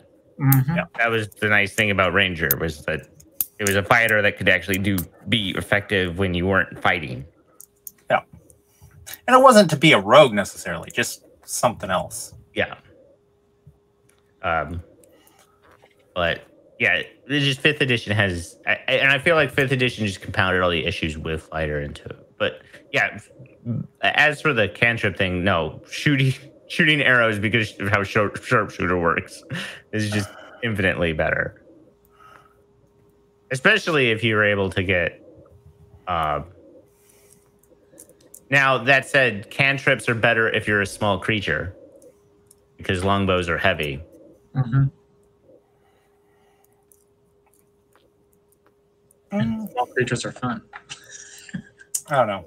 I mean, like, what cantrip would be better? Besides maybe Eldritch Blast, obviously. Right, but that's where you start comparing everything to Eldritch Blast. I mean, like, I love Warlocks anyway for the themes and all the stuff behind them, but then I find myself comparing everything to Eldritch Blast. I'm like, well, where's the fun? But even Eldritch Blast for most levels, like if you're level 8. Right, your Eldritch Blast, unless you are a Warlock, getting Agonizing Blast and everything, which you should either be a Warlock or you're multi-classed and being weaker somewhere else. Does anyone else get the choice of Eldritch? No, not naturally. Well, yeah, you have to. You can make it happen with the feats, but you can kind of get around that. Okay. But generally speaking, you wouldn't. The reason you would take Eldritch Blast is if you could get Agonizing Blast. Or if you take Arcane Initiate Warlock so you can get Eldritch Blast and Hex without having to multi-class into Warlock. Right. Okay. But a D8 plus 4 damage is a lot better than 1D10. Yeah. Not just because of the average value, but the minimum value. Because when you're fighting those mooks have 3 or 4 hit points, you don't want to roll 1. Rolling 4 still kills them. Right. Right. But like, and clerics get an ability to add their wisdom modifier to attack to cantrips. Well, half the clerics do. The other half clerics get something to do with martial attacks. Yeah, but we also talked about how the cleric cantrips don't have those cantrips. They really suck. The only person that has worse selection of cantrips is the bard. I know everybody loves Vicious Mockery, but it's a really shitty cantrip. I'm just saying, in order to do it, in order to get a real advantage of these cantrips, either you're playing a multi-class character or you're taking feats to do it, at which point, if you're an archer, you just took that 1 feat, and now you're way, way better. Now you take Sharpshooter, and you have... Especially because,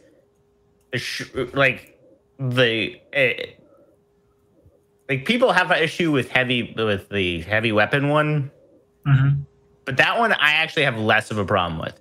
That one has the big magical attacks versus non-magical attacks when you start getting into DR.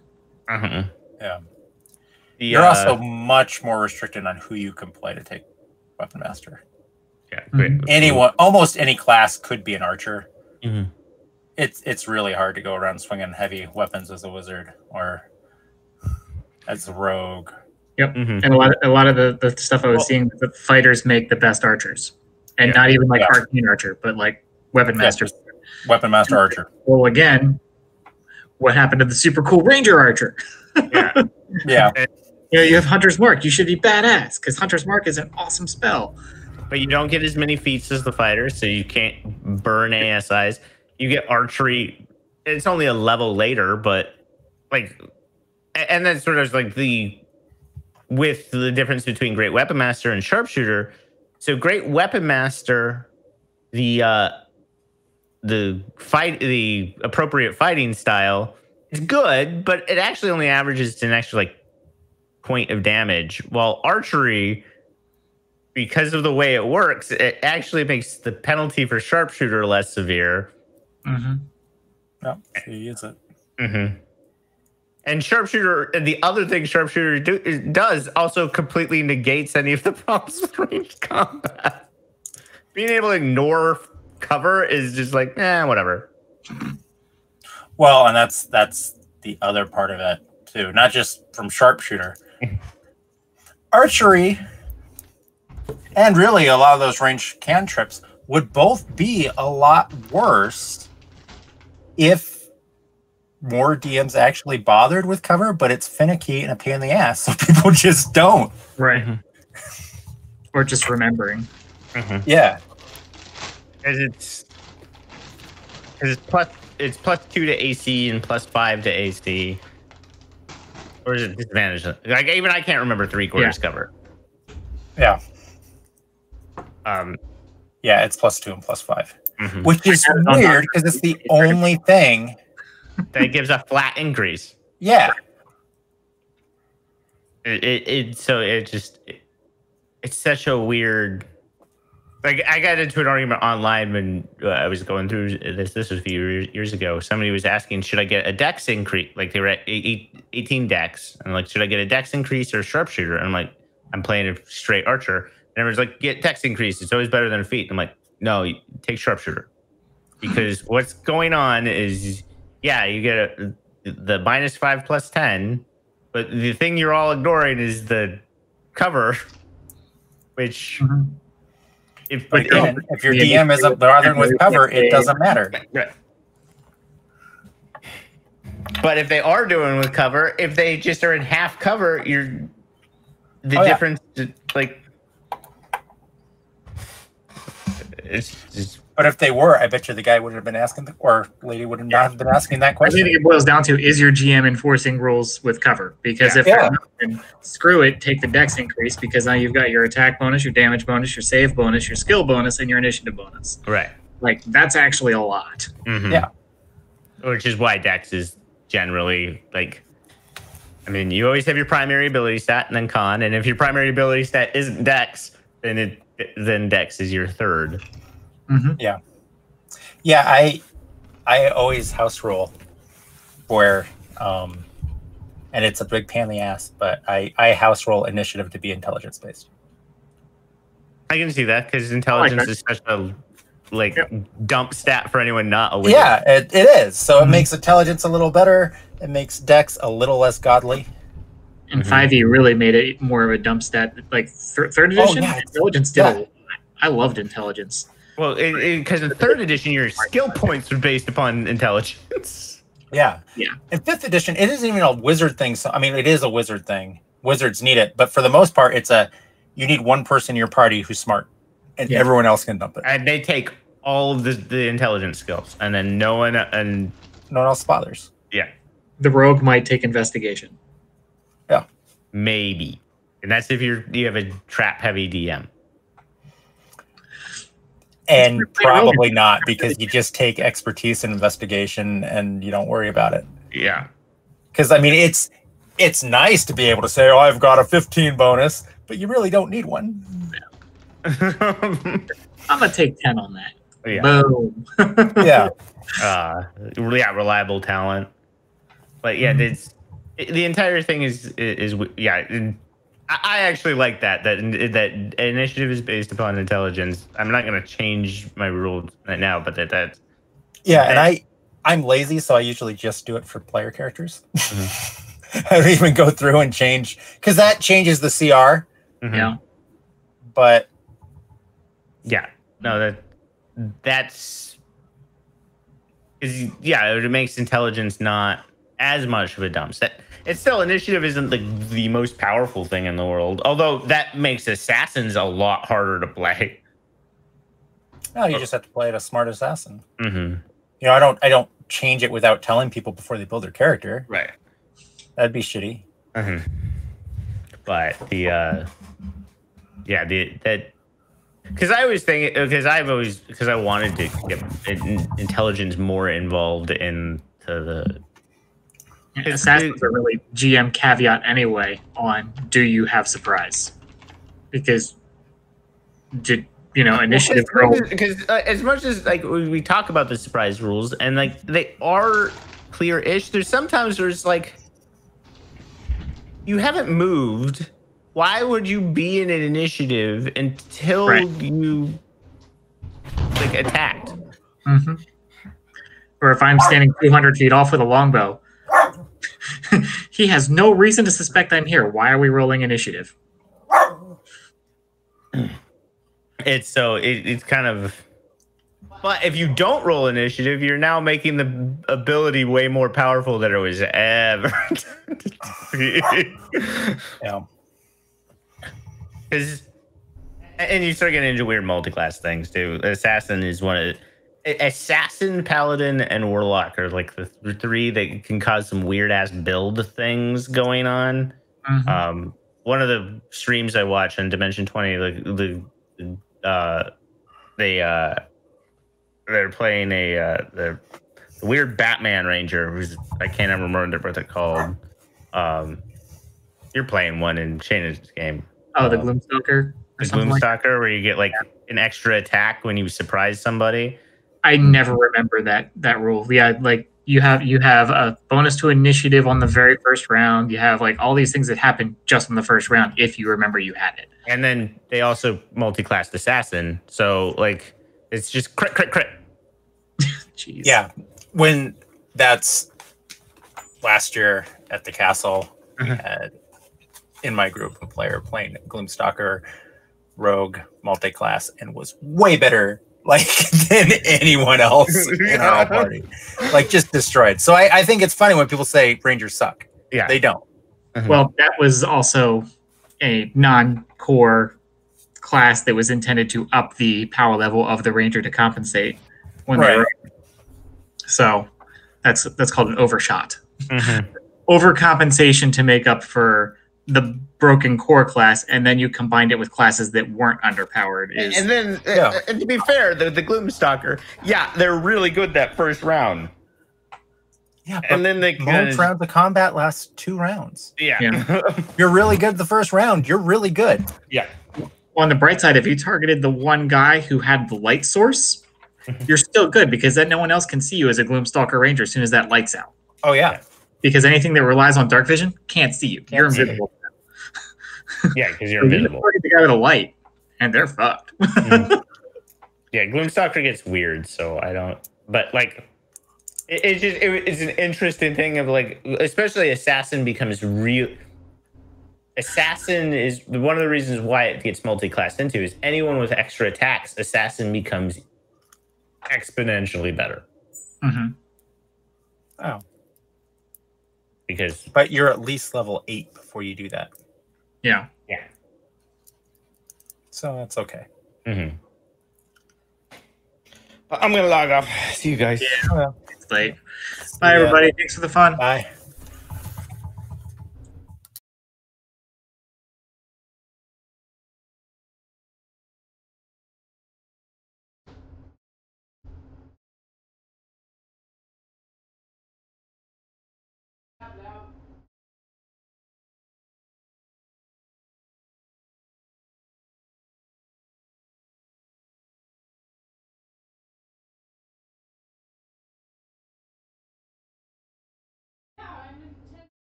Separate the two things on YouTube of just general conversation with D&D